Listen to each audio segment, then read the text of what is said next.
Woo! Are we live? I'm waiting. I'm looking. Not yet. All I still see Andrew's eyes on the redo. It says we're live. It says we're live. And now we're live. Can you hear us, folks? Hell yeah. We're doing it. We're having it. I'm listening to the replay now. Make sure we're not clipping. All right. Thank you. Are we okay now? Is it all good? A little hot. All right, guys. Wow, let's go. All right. Thank you. All right. First of all, let me get that out of my ear, number one. Thank you, everybody, for following us over to BF Live Dubai. Man, there was 20 or some of you. Come on, everybody. Make your rest of the way over here. Thank you very much for the memberships. I think we just got around to thanking my friend Pecan. He's a member defender. One more time. Thank you, man. I loved and appreciate your energy in the other chat. I'm so bad that it had to go away. You guys are awesome. Let me see. Thank you very much. That was for my friend Pecan. And I think Wild Bill, didn't you not hit me up with one over there, buddy? Reverend Wild Bill hit me up with a gifted membership. He's definitely a bro and a member defender. Thank you. Now, I can't help but think of my friend love of Tom Gully, guys, when I think of the Reverend Wild Bill and his trials and tribulations he's had with him, right? Yeah. And we don't speak of the Gully much. Thank you. Bill was trying to send me a private message, let me know that my shit was cracking up too. But what I'm getting at, Scott, is that I've noticed him popping up in Bob Levy's chats more and in the community again more. Have you noticed any of that, guys? I can't say I've really seen him around. I can't say I have. I've seen him in a lot of places, yeah. 100%. There you go. FTG's our friend, Reverend Wild Bill. There you go. Exactly. Right. He's been around a lot more. And whatever, I've never had a problem with the guy. He kind of went off the deep end or whatever. So I don't really care if he's there or not, but there you go. Hoya, you Hoyas, deep butt cheeks. Hey-o. What does it say? What is it saying on the other one? Wait, hang on, let me check this other one. I think my feed went over to just playing audio videos or something. Maybe I got to kill that other feed real quickly on the old StreamYard. Oh, shit, yeah. That happens sometimes. Because I think it's rolling on and just playing old videos. So let me kill this one. I guess I'm going to have to... Oh, no, wait a minute. Hang on. This is Monday. I'm going to delete this delete broadcast because it ain't worth shit, right? Or can I just... What should I do, Bob? You think I should view? No. Can't view. I think you could end the stream in the studio, YouTube studio. I don't fuck with YouTube studio a whole lot. I mostly StreamYard. Let me see. Let me try that. Okay. All right, let me try. People are saying they're seeing like whatever in the next video is playing. I don't know why that shit's coming on me because I don't watch that motherfucker neither. So let me see. Studio. Hi, folks. I heard people saying they're watching. I'm like, I don't want people watching Trump videos on my fucking page. Let me see. I'm going to the view. I'm in the analytics there, Bobby Nick. But let me see. Settings. I'm watching it on the phone. It looks fine. But I think some people are saying that both streams are up, so they might be going to the other one by mistake. Oh, yeah. I think they both exist, and they go to the wrong one, and it's not showing the show. It's just showing the next fucking thing it wanted to roll over to, Scott. So I'm trying to figure out how to kill it. I'm just going to delete it from StreamYard, Bob. I think I should do it, right? Yeah, that'll definitely do it. That'll definitely do it. Facebook and YouTube, but then people won't know where to go. I don't know. Well, I know there is a place in there where you can end the broadcast live because I wanted to look like I got. Now let me see. The other one ended. Now the other one ended just fine. It's good. All right, I'm just gonna leave it for now. All right. There you go. So come on over here because I want to leave that up so people know that something kind of went down over here. Let's continue. Yeah. On. It's Redux. There you go. Just he knows what's up. You guys are almost all back. There's 24 awesome people in here. Most of you found your way back. You are awesome. We just wrapped up the opening chat family check-in. We did. We stumbled over the finish line a little bit. Thank you, P-Cunt. Thank you, the Reverend Wild Bill. And I got another one in this chat. So let me go. I got another one in this chat, my friend, Reverend Wild Bill. He hit me up with another color and a message that I kind of relayed. So let's do that right now. Let me, thank you, Reverend Wild Bill. Let me go to my channel so I can read that proper message.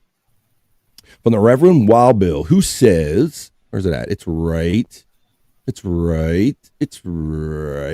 here. And he says, thank you for the $2. He says, to keep your wife quiet. Puff, puff, pass. Thank you very much. He is a member defender. And thank you for the super chat, my friend, Reverend Wild Bill. That's right. I said my simple goal is to never hear my wife say I got to take my day job back. So thank you for the $2 Reverend Wild Bill, working towards that goal. The audio is much better, says RWB. Thank you.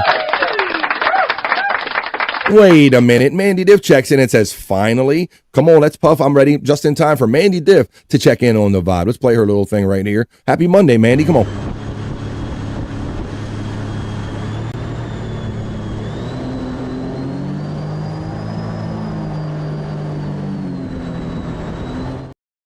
We're getting the all good from Tiffany Washington. I thought I broke my laptop.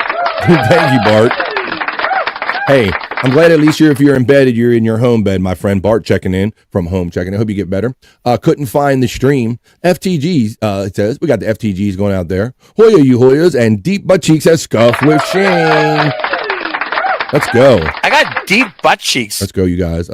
I didn't know he was a fan of BF Live. He's been in the Levy shows. I don't know if it's necessarily in my show. All right, you guys are awesome. Look at this. Electric Gino. Electric Gino.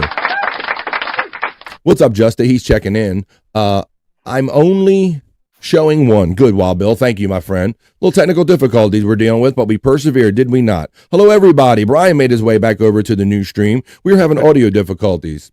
And they say it's not our first rodeo with being underwater. You got that one right. Let's see. The Reverend Mild Bill is cool. Mild Bill took a shot at you. Why don't we wrap this up and let's get on the show in a proper manner. Thank you, guys. This is Monday, but we persevered. The computer's having a Monday, but we're not. We don't have a case of Mondays around here. Matter of fact, we don't allow. It's kind of against the law around here on BF Live. The vibe. Uh-oh. Sounds like somebody's got a case of the Mondays. Not here. We just pushed through them. That was the opening chat family check-in.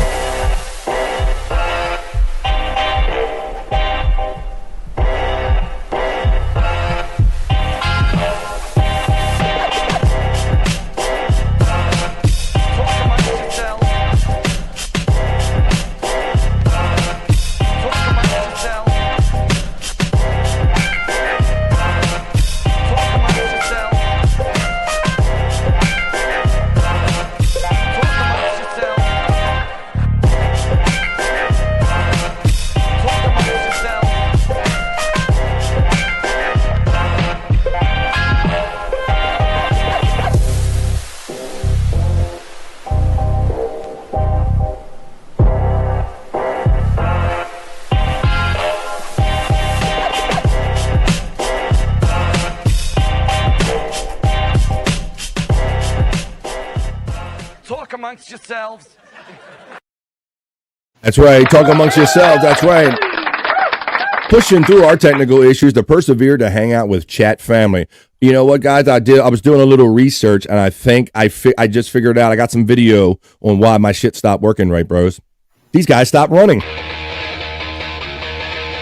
Oh. Dude, Bobby, they do the jumping ones. They jump them. Watch this. Watch this. There's the jump. They got tired and my signal went out. He's right there. One more time around, and then we're going to do the not so serious news.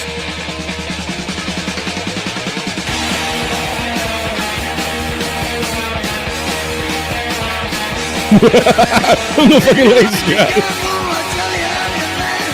When some know some don't.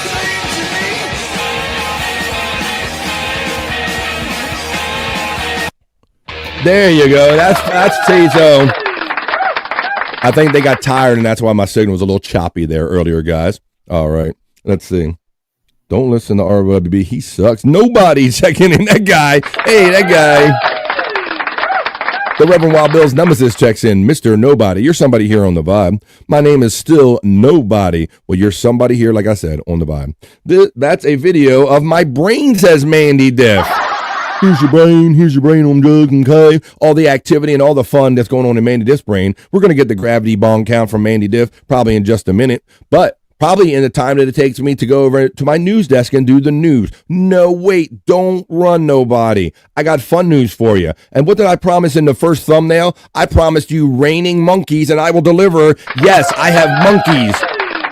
raining out of the sky for one of the stories in the other news and the not so serious news. Another story I also have is ropeless bungee jumping. You didn't know that was a thing? You're going to find out right here. Where's ropeless? What are you talking?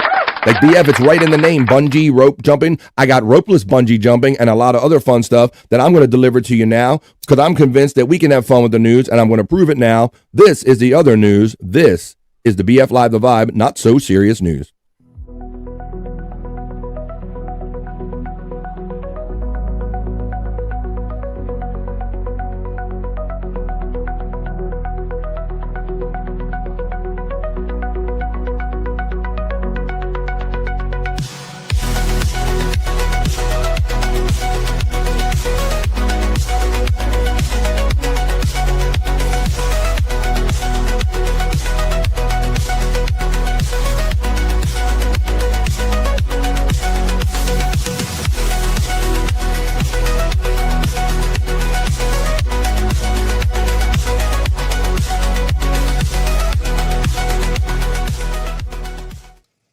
That's right, we're about to do it and get into it. I am at my news desk.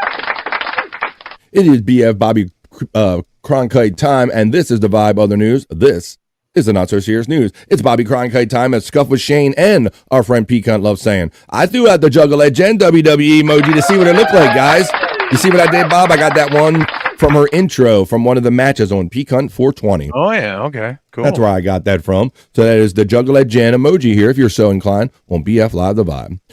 And walk this way and talk this way. Walk like this and talk like this. I'm going to have fun. This is the other news. This is the not so serious news.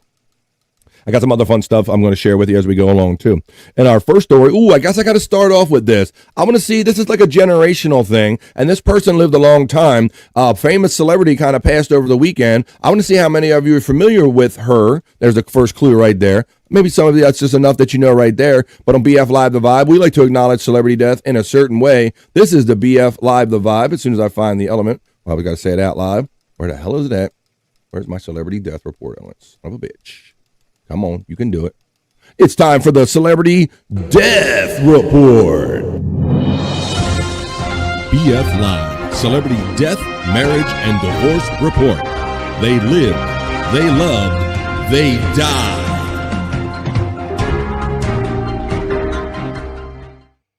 I think this unnecessary echo. I think this broke over the weekend, like right on Friday or something. Right over the weekend, that Lassie star and Lost in Space actress June Lockhart dies at the age 100. Scott. Now, Scott, were you a Lassie and or Lost in Space guy when you were younger? Not Lost in Space, but I was a big Lost. I can still remember. It's my earliest memories of coming home from school and watching Lassie. Oh, yeah. Wow, I know it was on sometime. Now, I was the opposite. I'm glad we can cover both sides of the space guy because I was more the Lost in Space reruns guy. How about you, Bobby Nick? Did this touch on you in anywhere? Lassie, yeah, for sure. Really? Sure. I would have never thought that lady would still be alive, though. I've seen a lot of people saying that June Lockhart, the star of Lassie and Lost in Space, she was like the mom on the ship. Now, yes, you know, she was, young William, the pain, young William, you know, Dr. Smith. Like, bro, like before I even knew what creeps or perverts Scott was, I knew that guy he was playing a pervert. Yeah. Oh, young William, please, I'm scared of everything, young William. Oh, my goodness, young. Let me squeeze your firm butt cheeks, young William. Hello, Frisco. Mom, and then Mom, like, Mom, why you gonna let him go out with that obviously gay guy? You can't send your son out into space like that. Actress June Lockhart, who played the warm-hearted mom Ruth Martin on CBS's Lassie, and the space mom Maureen Robinson in the Lost in Space, which also aired on CBS, has died at 100 years old. Her family announced. Yes, Scott. So, like, when there's people out there like Dick Van Dyke, who we're kind of aware of every year that is getting closer to 100, not so much for June Lockhart, were we? Right, no. I would have probably, if you put it, I would have probably guessed she was dead as well, Scott. Tomorrow is Ronnie Munt's 100th birthday. Whoa, stop the clock, Widow Killer. We can't have Ronnie Munt getting that old man. That's crazy. We can't have that. Widow Killer steps in the vibe on a Monday. How you doing there, buddy? Get to my R's and I'll play a couple of Ronnie. I got PQR. Ronnie Munt, whoa. We got to stop the clock here for Ronnie Munt's birthday. He's going to be 100. Oh, dude. Let's fuck some hoes! TOPLESS, topless. Whoa. Stop the clock. Stop the clock. We can't have Ronnie Munt turning 100 years old. We're talking about Maureen Robinson, the woman that played Maureen Robinson. June Lockhart is dead at 100. There's the 100 Proof Podcasting link right there. Hey, Widow Killer from Tiffany, Washington. T-Public for Space Chief 75. If you want to see all those great Space Chief 75 design stuff, you can see it on anything you want. Space Chief 75 store, T-Public right there with that link.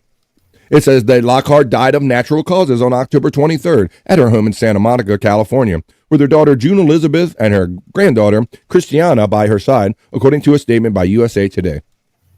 Yes, Scott, but much like you and much like other people, I kind of thought she already passed or just kind of lost track of her. Yeah, well, seeing that she was in those old black and whites, I would have thought every adult from that era was gone. Pretty much. Lockhart became one of the most familiar faces on American television in the 50s, 60s, and 70s. She was known for her gentle voice and unflappable warmth as the devoted mother on Lassie. And later, she embraced the future as the matriarch of the Robinson family in Lost in Space. She also played Dr. Janet Craig on Petticoat Junction. I didn't see that as much, but there's her face right there for those that need to put the face with the name. But stage and screen, that's kind of what she looked like in her older years. But yeah, I'm trying to see if they have any pictures of her. There's her with the old Lassie dog, Scott, right there. Yeah. One of those collies and all. And there, William, there's young William right there. Young William. Oh, young William, there she is right there with Billy Mooney. And there's the cast when they're older right there. So maybe you guys, I like the robot from that show back in the day, Scott. Yeah. Warning. Warning, danger, warning, warning, danger. Yeah. Oh my goodness, young William, the robot is saying there's something with young William. Take comfort in young William's arms. June Lockhart, dead at the age of 100. We could all only be so lucky. I hope it was a good one. She sounded like she went out on natural causes. That's how we start off the BF Live, the Vibe, Not So Serious News. We only do this to remind us to live every day to the fullest, y'all, because death is the great equalizer. It comes for us all. That was the Celebrity Death Report. June Lockhart, dead at the age of 100. Now on with the other news, with the Not So Serious News. BF Live, Celebrity Death, Marriage, and Divorce Report. They lived, they loved, they died.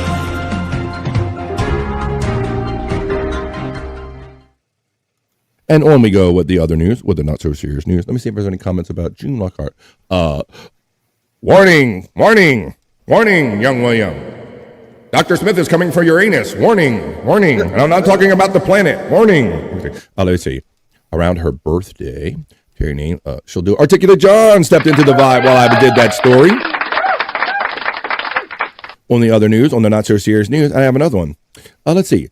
Death has been trying to get me for years, motherfucker. You understand? We are having one hell of a fight. I'm glad that's right, bro. And I'm glad you're fighting, and I'm glad you're on this side of the dirt. I'm glad we all are. For my next story in the other news, he's fighting. That's him sounds that makes him fighting right there. FJM, the calcified kid. He is the calcified kid because he's trying to keep them arteries wide open so he can hang out for the vibe. Danger, Will Robinson. A probe is coming for Uranus from Dr. Smith. Let me see. Like I said, I didn't even know what that stuff was when I was a kid, Scott. I'm like, why am I getting these heavy, creepy homo vibes from this dude? What is going on? I don't even know what I'm experiencing, but I know it ain't right. I know something wasn't right. It's weird dynamic about that relationship. They just let it play out on TV. All right, in my next story in the other news, in the Not So Serious News, precision timing for Britain's Big Ben as clocks go back. And this kind of just reminded me, guys, I've always kind of thought because the weather got cold that we already took the clocks back, but it reminded me that we have not yet, have we? No, we haven't, yeah. Wow. So I'm going to do that. I'm going to tell you why, because this has to be a kind of a daunting thing, Scott. Like, it's hard enough to go up and clock anything you have around your house and move it 1 hour. But can you imagine the logistics it must take to move Big Ben 1 hour? Let's read a little bit about that. It says, British clockmaker Ian Westworth is bracing for a wave of concern this weekend from Londoners, convinced the country's most famous clock, Big Ben, has broken down. So they literally have to shut this thing down in order to do this, Scott. I never thought about the logistics of a larger thing like this. It's hard enough just to do the old VCRs and coffee makers that you have around the house. Yeah. But towering over the UK capital and its parliament, the clock will be stopped briefly to adjust for the switch to winter time, one of only 2 occasions each year when it is allowed to pause. The change takes place at 2 a.m. or 100 Greenwich Mean Time on Sunday, when clocks across the UK are turned back 1 hour to 1 a.m. marking the end of British summertime and the return of Greenwich Mean Time. So that got me curious, guys, about like what we're going to have to do, and I'll let you guys know when ours is coming up. Most European countries also revert to standard time or winter time Sunday, although there have been calls to scrap seasonal clock changes in recent years, most recently from Spain's leader Pedro Sanchez on Monday. The quote says, "We come up here and stop the great clock. We really stop it," says the clockmaker Westworth, who's 63 years old. He has worked in the Palace of Westminster's clock department for over 20 years. Officially called the Great Clock of Westminster, it and the whole building are widely known as Big Ben, the name of the largest of the 4 bells in Elizabeth Tower.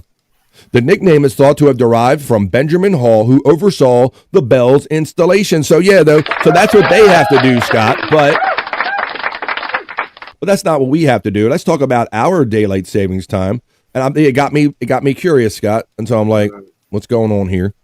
So we have ours is also this weekend as well. When does daylight savings time occur this year? Daylight savings time ends on Sunday, November 5th at 2025, with clocks rolling back 1 hour at 2 a.m. So that's right, folks. This weekend, what's it? Saturday night when it turns after midnight going into Sunday and it gets to be 2 a.m. If you're still up, you set your clocks back.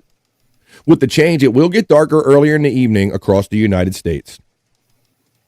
It says, do we gain or lose an hour of sleep? Now, Scott, I like this time of the year, my friend, because this feels like I feel like a superhero, like I can control or manipulate time for 1 hour, because I like getting hour when it's fallback time. And say you got to be somewhere at like noon, right? Well, when you wake up at noon, if you don't do it the night before, this time of the year, I just wake up at noon and I laugh at the clock and I go, I got an extra hour. And then I do it the morning I wake up, Scott. It's like I give myself that hour right then. I empower myself.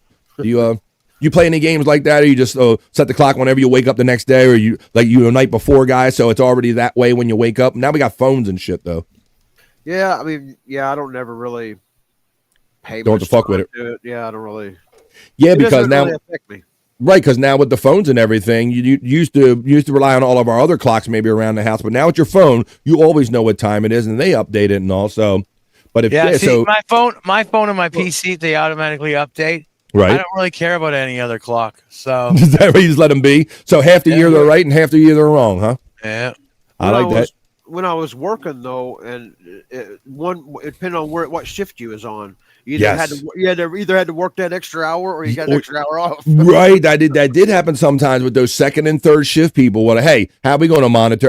Where's this fall in for us? Where all of that stuff happens this weekend, Scott. So the days are going to get shorter, but we're always going to have a chat family to hang around with here as the days do get shorter. It says, so I like that. We're going to gain an hour sleep. On Sunday, for example, falling asleep at 10 p.m. will really be like falling asleep at 9 p.m. once the clocks roll back at 2. On the flip side, when clocks spring forward, Scott, now I like doing this the night before because I don't want to wake up an hour behind, bro, in the spring. Yeah. So I definitely make sure that I do it, at least around the house if I have to. I make sure that I'm already aware of the time so I don't do that whole wake up and, oh, fuck, I've done lost an hour. How do I help my child adjust to their sleep? You smack them. Just like our parents did. You say, you go to bed. Hey, you just change the clock and you don't tell them shit about it. Younger kids, in particular, may find it more difficult to adjust to the change in time. But there are steps that parents and caregivers can take to help them assimilate. Ooh, that's a good word. According to a parenting expert, Erica Souter. Souter recommends shifting children's schedules ahead of time, controlling morning light with young children, and starting with small changes to help your child's body adjust. Don't just move bedtime, Souter told ABC News. Start moving everything, meals, naps, and everything. Wow, so you got to do that. If you got those kids, Scott, that 1 hour is going to like kick your ass getting them out of bed in the morning. Damn. Right. I was a rough one to get out of bed in the morning. I will admit that. Let's see.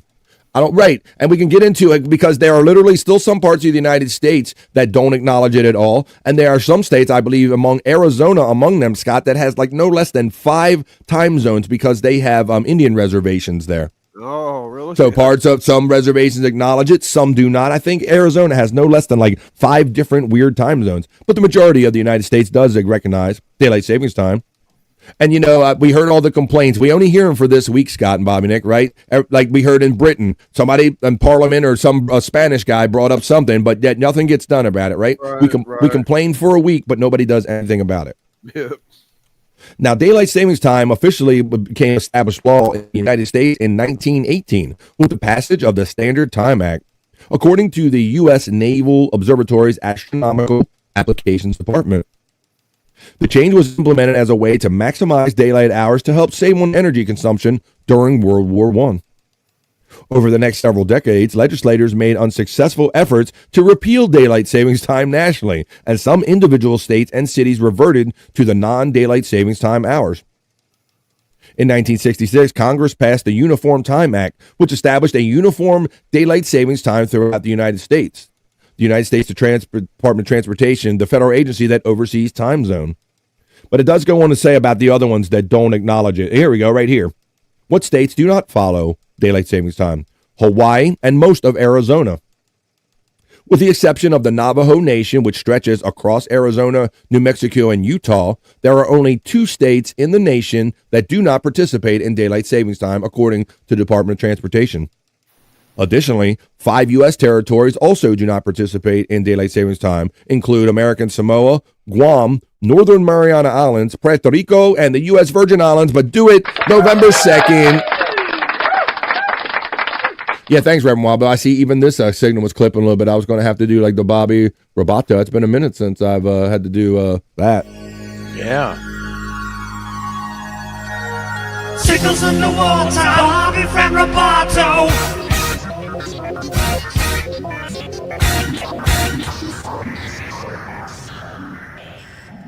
In my second story I have for you in the BF Live other news, and the not so serious news, I'm going to give you one of I promised in the thumbnail. Yes, folks, rope-free bungee jumping is my next story in the Vibe other news, in the not so serious news. As soon as I get my computer to load it up, I will play you.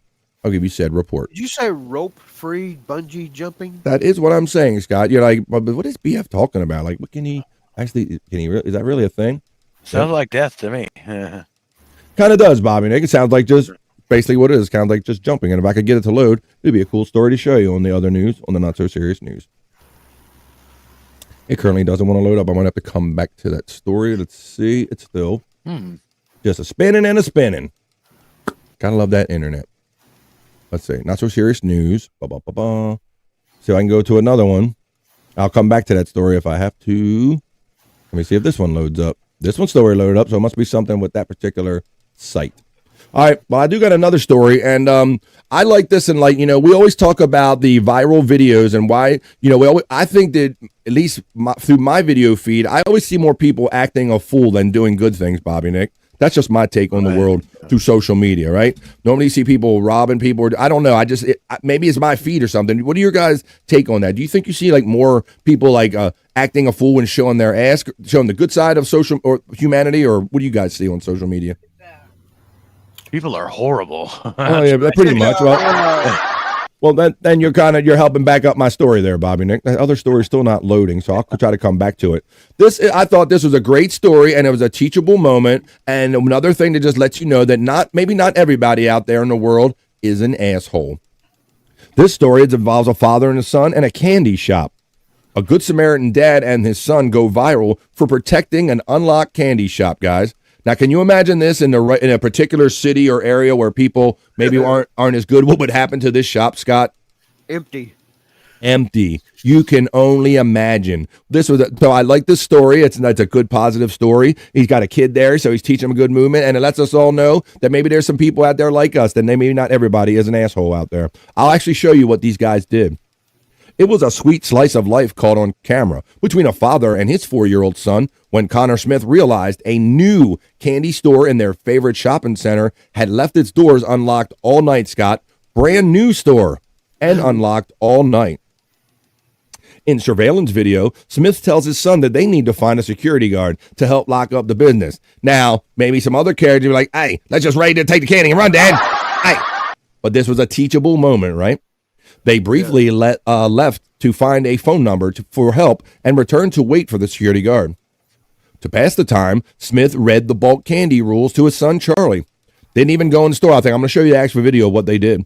My first thought was that somebody is going to take advantage of this situation, Scott. And then what if they close because they lose too much inventory and they can't stay open, the father said. That would bum out my kids, which would bum me out. It was a simple but teachable moment about how to help your neighbor for little Charlie. The Uptown Candy Shop had just opened its newest location in Riverside a week ago. The owner says they just walked off like nothing happened, owner Donna Farah says, as if they didn't just save my business that night, Scott. She really got the grasp of what we talked about, of what really could have happened with that shop, right? Right. When Farah found out about the father and son duo's good deed, she posted the security footage on social media. We wanted to properly thank them, so we posted it on TikTok to get the word out there. Farah says that if we figured TikTok finds the bad guys really fast, so let's see how long it takes to find them good guys, Scott. It says after a day, she contacted with this guy Smith and his family, offering them complimentary treats for being good neighbors. They said, it feels surreal. I feel like I'm living in an alternate reality, the father says. I'm going to show you the video of their little meetup right here. And so, like I said, we discuss this all the time. Like, you know, I don't think anybody... I like seeing good stuff on video rather than just people like robbing and looting stores and treating each other like assholes. This is a father-son teachable moment. This is BF Live the Vibe. Other news. Let's see. After these messages, it'll be on, of course. With the charge you need. The Ford Power Promise. Get 0% APR for 72 months plus a complimentary home charger with standard installation on a 2025 Mustang Mach-E. Yeah. Here we go. It was a sweet slice of life caught on camera between a father and his 4-year-old son. Yikes. Hold on. When Connor Smith realized this new candy store in their favorite shopping center left its doors unlocked at closing time, he was compelled to do something about it. You guessed it, We need to P-Gun. go find the security guard and tell them that this place is unlocked. They went to find a phone number Son, we need to rob this bitch.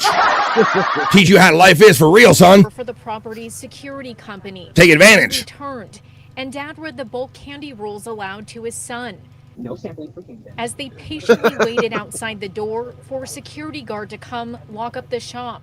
My first thought was that Come on, Dad. This is boring. Let's straight rob this bitch. And then what if they feel like they want to close, or if they lose too much inventory and they can't stay open, and that would bum my kids out, which would bum me out. It was a simple but teachable moment about how to help a neighbor for little Charlie. I didn't know the security guard had to come. But he did come over and help, right? Mm-hmm. Uptown Candy Shop just opened its newest location here on Canyon Crest Drive in Riverside a week ago. They just walked off like nothing happened, as if they didn't just save my business that night. When owner Danya Faraj found out about the father and son duo's good deed, she posted security video of it on social media. When we wanted to properly thank them, so we went ahead and posted it on TikTok as well, just to kind of get the word out there. We figured TikTok finds the bad guy very fast, so let's see how long it takes them to find the good guy. A day. That video has now gone mega viral. It feels very surreal. I feel like I'm kind of living an alternate reality. Danya invited Charlie and his family back over to her chocolate factory for some complimentary sweet treats. That's what I'm talking As about. many on TikTok have pointed out, they deserved the golden ticket. I was like, oh my goodness, my dad just got to be on the news. The kind messages they've received from strangers all around the world about how they made sure a door got locked prove that there's a little magic in the mundane. It's locked. Good job. There you go. That's what I'm talking about, Reverend Wild Bill. There you go. He says, what he say? If that would have happened in downtown Atlanta, he says, in downtown Atlanta, it would be empty in less than an hour. So there you go. So I like that. You know, we see all the people acting like assholes and weirdos, but that always goes viral, Scott. But this stuff never really goes like buzzy viral, does it? Yep. Nope. There you go. So there's good shit. It's fucking snowing right now, for Christ's sake. What? Bobby Nick, our struggling Canadian friend. It is October 27th, and Bobby Nick announces the first snow since I've been doing a show with him this year, Bob. Uh-oh. Yeah. Uh-oh. It's not going to stick, but it's still fucking snowing. Well, Bob, we're close to those daylight savings time changes and everything, man. I mean, all the signs are here. Those snow, the earth, everything, man. It's all here. It's not a teachable moment. It's a cheachable moment. It's a teachable moment. I like that one. Hey, come on, John. This is what you eat the candy and then you go do bong hits, son. That's what you do, Holmes. Kid looks like the security guard, not the dad. Willy Wonka with little Charlie. She properly thanked the dad with a 5-minute blowjob. Oh, says Brian Clutter checking in. It says the O on that one. I thought that was a good story. Lucky. No way. Get your mittens on and get some cocoa, says our friend Two Joints. Yeah, no shit. Bobby Nick, you can keep that snow up there. Keep that shit up there. All right, I found another. On your way down to you, Tiffany. Blocking up the scenery, breaking my mind. Do this, don't do that. Can't you read them signs, FJM? We are supposed to have a bad winter this year in North America, says the Remois Bill. Will that include ourselves down here in the lower? It's just Canadian dandruff. Says pecan of snow right here. I found another version of the story I'm going to bring you guys. Yes, Scott, you probably think, man, I'm either like high or not high enough, because I swear the BF keeps saying ropeless bungee jumping. Right. Yeah. Yes, I do. You're not mistaken. You might be high, but you're not mistaken. This is my next story in the Not So Serious News. People are jumping off the world's highest bridge without ropes. That's right. Bungee jumping. I'll show you some pictures of it.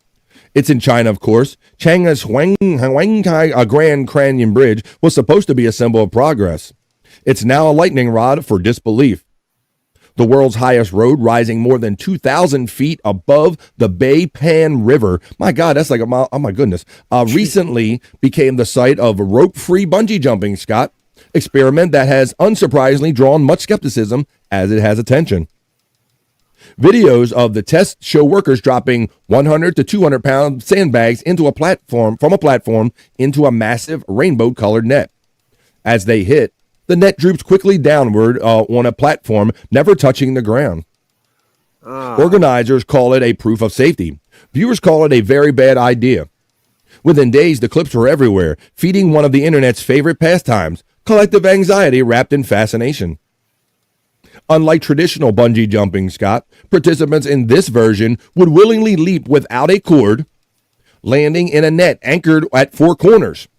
Let me see if I skip this ad and see if it's something I can pause. It says this setup includes airbags underneath and a staff monitoring wind conditions. Officials say that anyone over 60 or with heart conditions will be turned away. Weight limits do apply.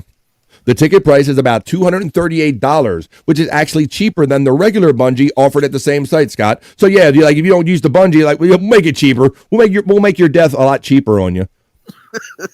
People are actually rope-free jumping from the world's tallest bridge. That discount didn't do much to calm people's concerns. On Weibo, users questioned the math behind the design. They say, if you miss the net, what happens next then, Scott, right? Right. Another wrote, even sandbags, they don't look safe. Others accuse the developers of prioritizing shock factor over human lives. I'm going to run the video for you right here now, guys. This is what the testing. I think this is just the testing right here. Let's see. Yeah, say where it's on. Right? Yeah. Look, you just jump in, Scott. So that's not really bungee jumping. That's just jumping off of shit without a rope. That's just jumping off of something. Look at that bridge. A long way to fall, though. Look at that bridge. That bridge is 2,000 feet over that canyon right there. And this is where these jumps are occurring. Rope-free bungee jumping is basically just jumping and ending your life. That's kind of... God, I wouldn't drive across it. Yeah, Scott, that's a great point, Scott. Scott's like, fuck jumping off of it. I don't even want to drive on it. Use it for its intended purpose. But there you can see how that rainbow thing, Scott, is held that's tethered on the four corners. They claim they have some airbags below it, but nobody's counting for it. Like, what if a good little stiff wind when you're 2,000 feet up in the air might just push you off to the side a little bit there, Scott? Yep. I don't even want to do this with a rope, but Scott ain't messing with the bridge for its intended purpose.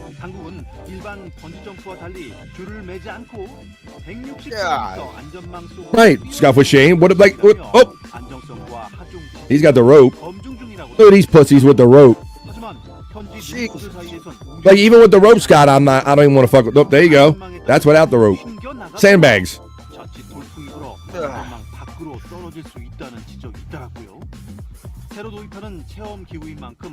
What if they missed? They did. That's what happens if they miss. But yeah, like, well, you could splat anywhere else. Right, Brutal Pain knows they did. There's my they did. Brutal Pain might be crazy enough to do this. And that's what it looks like, guys. Ropeless bungee jumping from a 2,000-foot bridge right there. Oh, that timed out. Thank you very much. I got another story in the other news and the not so serious news. Now, I promised you 2 things in the thumbnail at least, but I got more than that. I promised you ropeless bungee jumping, and I just delivered. And then I promised you raining monkeys. Raining monkeys is the next story. I literally have monkeys raining out of the sky, guys. This is a Florida woman story, I will, Scott. This is from Florida. Raining monkeys. Ooh. Speaking of monkeys, where's that at? Let me go to our thing real quick because Scott, now you said that your son Jake is kind of ignoring you, or you're kind of in the bed with him right now. But I saw what you put in our chat the other day, and Jake made me proud doing this the other day. Scott, tell him. Yep. Scott has a famous question. Tell everybody what you were doing. Like Jake was on air with somebody. Yeah, and Jake, he knows how to. He studies us. He knows everything we see, all the jokes, and everything. So I'm from real familiar. I've heard of this guy, but I think it's you might be able to tell me who he is. I'm not even sure. It's Dan from Nice Podcast Stupid. I see his name in our circles and everything. Shout out to Nice Podcast Stupid. And Dan, what's up? So I was asking Jake from his chat, although he had me blocked. So I had to come in as Cyrax and ask. I did see that. I was asking Jake to do this monkey bit for me, and Jake's done it enough times that he's a pro at it, man. He does it. Yeah, he asks it better than I do. All right, well, since I like how things kind of flow together here. So, yes, just like Scott described, he was having fun. Jake was on air with this person, Dan, and Scott was enthusiastically in the chat, and he wanted his very famous gay monkey question to ask. For those of you who aren't regulars here on BF Live The Vibe, our friend Scott Fitzpatrick right here has asked all of the most famous podcasters and even Tom Gully. If you had Scott, ask him the question that you told Jake answer. I'll play it for you. Okay. Yeah. If you ever had a gay monkey on your back, would you leave it there, or would you beat it off? That's a simple question that Scott has posted to the likes of Bob Levy, Shuli Agar, all of them, all the biggest podcast. Any more, Scott, that I'm not thinking of? I know there's bigger ones. Ray DeVito. Well, I said bigger. I said bigger, you knucklehead. All right. Well, let's play this right now. So, Scott, I think I'm supposed to be Ray, actually. Wrong R. Let's play this now. I'm proud of my boy Jake, even though he's on the outs currently with his adopted stepdad right here, Scott Fitzpatrick. He made me proud, Scott. But I'm like, he came through. So here, watch it plays out. Jake's doing a show. He reads the chat, and he does what his daddy, Scott Cyrax, asked him here. And then we're going to do the actual raining monkey story. But this is also a related monkey story. But I also remember highly questionable. Highly questionable. I know what they're talking about. Dan, my YouTube father has a. I don't know if he said he was going to trip over friend or father, and he just changed it to YouTube father. My YouTube father says. They want me to ask the question. If you had a gay monkey on your back, would you leave it there or would you beat it off? Look. That's funny. I don't know that there's a right answer to that one. A gay monkey on my back? I don't know. Yeah. I'd probably ask him kindly to get off my back, but Scott, clip it, Scott. Clip it. You got me. You caught me. Jake, I want to ask you something. Uh-oh. Can I ask you a question? Uh-oh. What's going on? But I also remember. There you go. I'm having fun, Scott. So that's a monkey story of sorts right there. So yes, now all the famous podcasters have been asked that question. Because laughing at YouTube father. Well, he is. I mean, this happened a long time ago, and for the longest time, Jake and they had a tight relationship. He would not block Scott or anything. He was even when he was blocking the world, he would not block Scott. He would not block his internet father.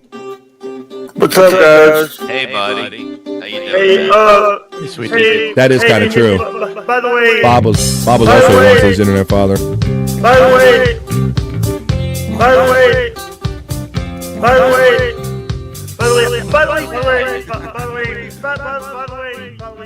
Proud of you, Jake, because you didn't back down. You did what your daddy asked of you, and you did a great job. Jake Hudson there over the weekend. So thank you, Scott. But now I'm going to go to the thumbnail story, another monkey story, not the gay monkey story. You can find out about that. Maybe you have gay monkey stuff on Propmaster 69. Did that gay monkey reel? Do you have any of that? Yeah, there's compilations in the video section. There's compilations like 1, 2, 3, 4, 5 of Everybody of the gate of the monkey question. Except Tom Gully. Even he's on there. Yeah. Oh, he put him on. Jake has sent me some really mean messages, and I did nothing to the man. That is true love. Yeah, RBLQ, he is definitely, he will shoot the messenger. He is a guilt by association guy. Yeah, like if he's hating somebody and Bobby Nick or anybody says, hey, don't be so hard on that guy or defend him. Fuck you too, Bobby Nick. Fuck you. My enemy should be your enemy. Scorched earth. Fuck you all. There you go. That's our boy Jake, and we wouldn't expect anything less. But now yes, please, Scott. My last one that I asked, Jake let me come on his show, and he had Ava. I'm not sure if you're familiar with Ava. I've seen Oliver around on some of the shows. That's her. And he let me come on and ask her the last one I did. Awesome. Well, now I'm going to we go from the gay monkey story, the very famous gay monkey story that Scott asked some of the most famous podcasters to actually raining monkeys. Hallelujah. It's raining monkeys. A raining monkey story on the Vibe Other News. I told you, is this not fun? Is this not the other news? Is this the not so serious news? This is raining monkeys. My next story on BF Live The Vibe. Watch when you're going to see monkeys literally raining from the sky. Welcome back. A visit to a spring in Ocala turned into a safari for one woman who spotted some animals not native to the area. We're not talking about snakes this time, right? We're talking about wild monkeys putting on a show of synchronized swimming. Dave Malkoff has the story.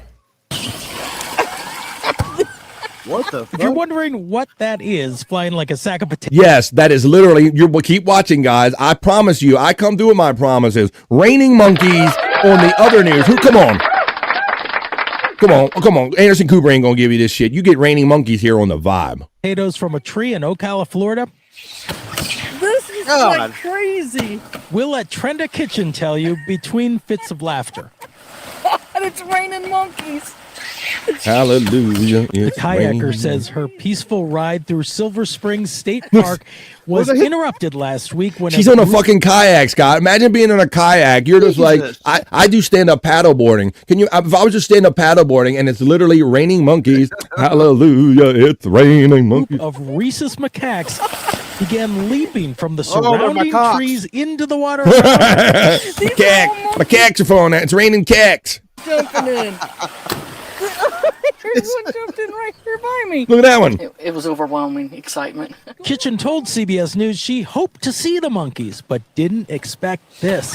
I just was like... It's a dive bomb, Scott. Yeah, they hit that water This hard. is crazy fun. It's all fun until they hit you in the head. Rhesus macaques are an invasive species first introduced to Florida's ecosystem by a tour boat operator in the 1930s. How about that, Scott? Tour boat operator in 1930s go, hey, you know what? We need tourism around here. I'm just going to bring unindigenous species and just let macaques just grow all up in Florida. And now it's raining macaques, raining monkeys in Florida. And have thrived at Silver Springs ever since. We met up with some primates at the Greensboro Science Center in North Carolina. Jessica Hoffman thinks she knows what's going on here. Some primates do really just enjoy swimming. You know, like humans are one of them. We love to swim, right? They're doing a cannonball to do a cannonball. Yeah, they kind of. We share 93% of our DNA with these guys and Shut the 100% of our sense of adventure. Dave Malkoff, CBS News, Greensboro, North Carolina. Well, that's an adventure I don't want. That's completely different. It's raining monkeys. Hallelujah. It's raining monkeys. I told you, raining monkeys I bring you on the other news, on the not so serious news. How about that guys? There you go. All right. Why don't we end up every newscast the way we do right here on BF Live The Vibe with a sexy bikini report? And today's bikini report is about video games of sorts. Now, I'm not a big Roblox player, that game Roblox, but I know it's one of those kind of games where it's kind of a lot of in-purchases and stuff like that, and this is very a child-driven game, and so there are some authorities that are concerned about the kind of the people that might be attracted to the children that are playing this game. So this game Roblox is in trouble. There's a major investigation going on about maybe child predators having easy access, but I can take it over to the Bikini Report. She'll tell you about it a lot better than me, and she looks a lot better doing it. Hey, Bikini Report, tell us about this whole Roblox, maybe potential lawsuit and about people creeping on kids on Roblox. Attorney General is going after the video gaming platform Roblox, calling it, quote, a breeding ground for child predators. Criminal subpoenas have been issued, so we could soon learn a lot more about the alleged criminal activity on the platform. For its part, Roblox has claimed it's taken steps to eliminate potential threats, including blocking the sharing of images in chat and using filters to keep personal information from being exchanged. Even using AI-powered monitoring to estimate users' ages if they use the chat function. But it doesn't appear that the scrutiny is going away anytime soon, as the company is facing several lawsuits, including one from Louisiana's Attorney General. So what do you think? Does Roblox need to do more? Or will these vulnerabilities exist no matter what steps are taken? Let us know in the comments and follow the Bikini Report for more daily headlines. Thank you, Bikini Report.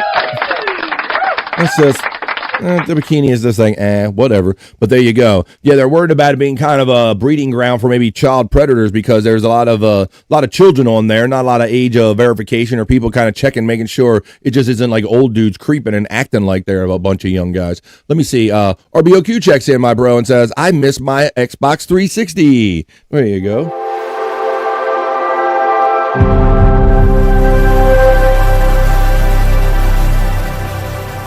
That bikini is a crime, says Two Joints. Chris Hansen is getting involved, says Brian Clutter. It really is Two Joints. I miss my Atari Pong. I bet she loves her hair pulled, or at least that Pecan is hoping. The naked news is next. Not quite RBLQ, as close as I can get. Keep going, Pecan, says our friend Brian Clutter. Whoa. I've seen videos on YouTube about how many adult games are on Roblox. Yeah, it's kind of a sexual kind of predator breeding ground they're kind of being monitored for. Maybe watching that stuff don't get too carried away over there. Well, there you go, guys. Did we not have, I think we just had fun doing news. I don't know, but I'm pretty sure I had fun. I know I had fun.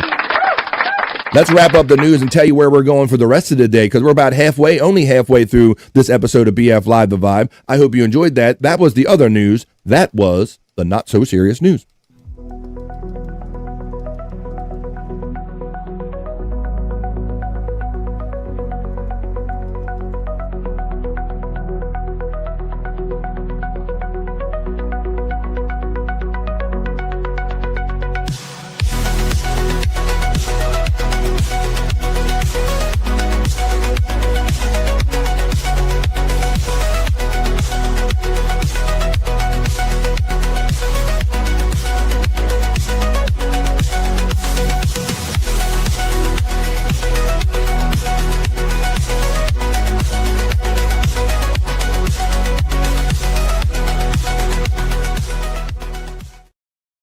That's right. We just did it. We just did the other news. We just did the not so serious news. More than middle-aged men just sitting around gossiping about other men. This is BF Live The Vibe, fun show with news and fun positive segments and stuff. Matt checks in and says, BF and the Midday Freaks, he coined it. He's the man. Our friend Matt checks in. RBOQ, my son has old console, says the Red Wild Bill.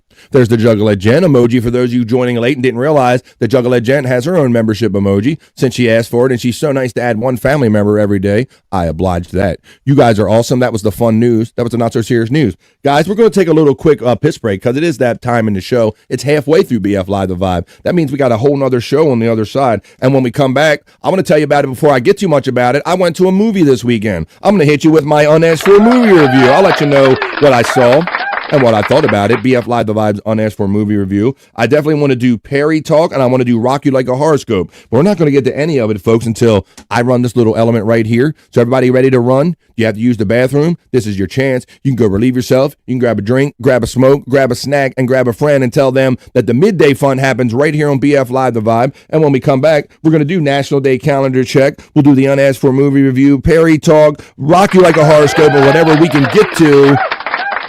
Juggalette Jen, did you see your emoji right there? I'll let you stew on that as I run the 2.5-minute piss break, folks, right here on BF Live The Vibe. This is your chance to run, but make your way back for more fun right after this brief 2.5-minute piss break. More fun on the other side of this on BF Live The Vibe.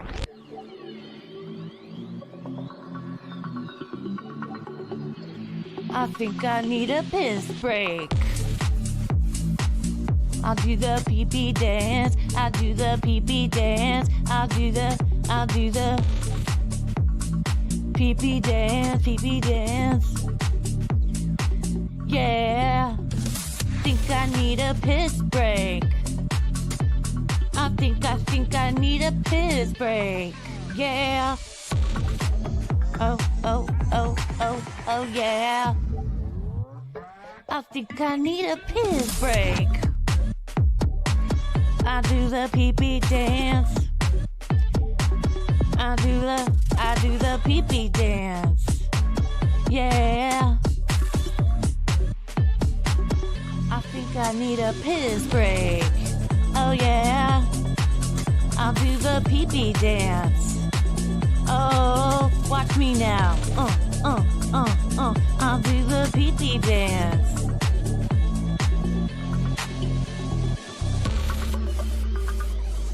Come on, give it to me, that pee-pee break.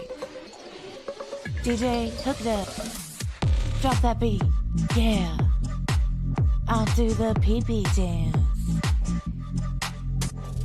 I think I need a piss break. I think I need a piss break. Yeah, yeah.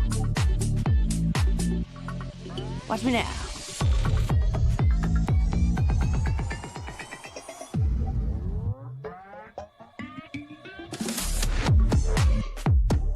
Pee-pee breakdown, pee-pee breakdown. Break it down, pee-pee, yeah.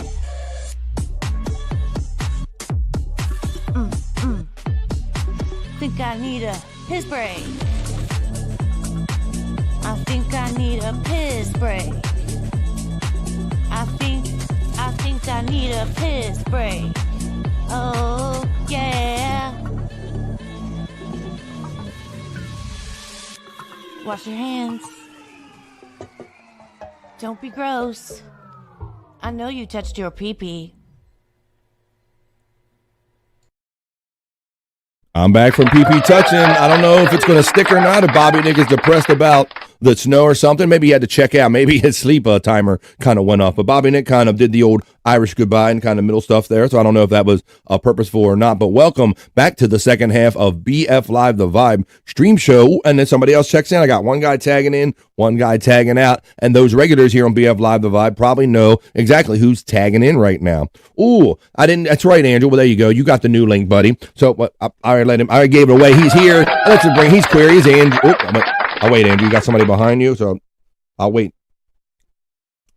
I will wait while you're doing your thing. Okay, I'm going to run a little something right here on BF Live The Vibe. Shout out to everybody. This is what we do in the middle of the day. Welcome to BF Live The Vibe 408 under the Redo tab. And if you guys are kind of checking out BF Live The Vibe the first time today and you saw like the link over there or whatever, that's because I had that audio clipping, technical difficulties, but we persevered and now we're here. And now we're on the Redo link, and you guys followed us over. Thank you all very much. Now, I know many people got like trials and tribulations out there with people and couples and stuff like that. Well, we talk about AI and virtual reality, and we just, well, not the Roblox thing. Don't do the whole Roblox thing. But maybe guys, if you're lonely, maybe you can have a virtual girlfriend, a VR girlfriend cooking on your grill on BF Live The Vibe before we get on to other fun stuff. Check out and see how you get along. How would you get along with a VR girlfriend? What's up, honey? Hey. How's the meat? Carne asada. Num num nums. What are you doing? Putting lime on the meat. You're just wasting limes. You're supposed to put the limes on your finished tacos. I'm pretty sure I've seen El Pollo Loco commercials where they're using lime on the meat while it's on the grill. Why would you squeeze limes on a hot grill? It just evaporates. Okay, so it's just a myth, huh? It's Mexican. He's arguing with his VR girlfriend, guys. Living the dream. Folklore that you use lime on carne asada while it's on the grill. That's not a thing. Scott, I see you're just getting about. You got your headphones on yet, buddy? Thing. Unmute yourself. Yeah, I'm good. I'll run it over again. This is about, guys, if you're having a hard time, maybe you don't have some company or something, and maybe see if it works out if you have a VR girlfriend, if the real world ain't working out. Cooking on your grill, maybe, Scott. What's up, honey? Hey. How's the meat? Carne asada. Num num nums. What are you doing? Putting lime on the meat.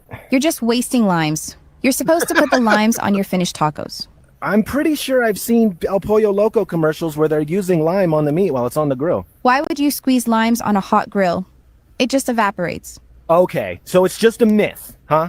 It's Mexican folklore that you use lime on carne asada while it's on the grill. That's not a thing? No, that's not a thing. They literally have lime on the packaging. And is the meat on a grill? It's not it is cooked already, but they're bad. Fine. I'm putting lime on my part of the meat, and yours. He should put his meat in her virtual mouth. Don't have any lime. You'll just have bland carne asada. I will add the lime to my finished tacos. Well, fine. You do it The however you want. lime and the coconut, you shake it all up. I'm gonna watch baseball. You put the lime in he's gonna watch baseball. So there you go, Scott. So I don't know who would trade in arguing with a real girl for a computer girl.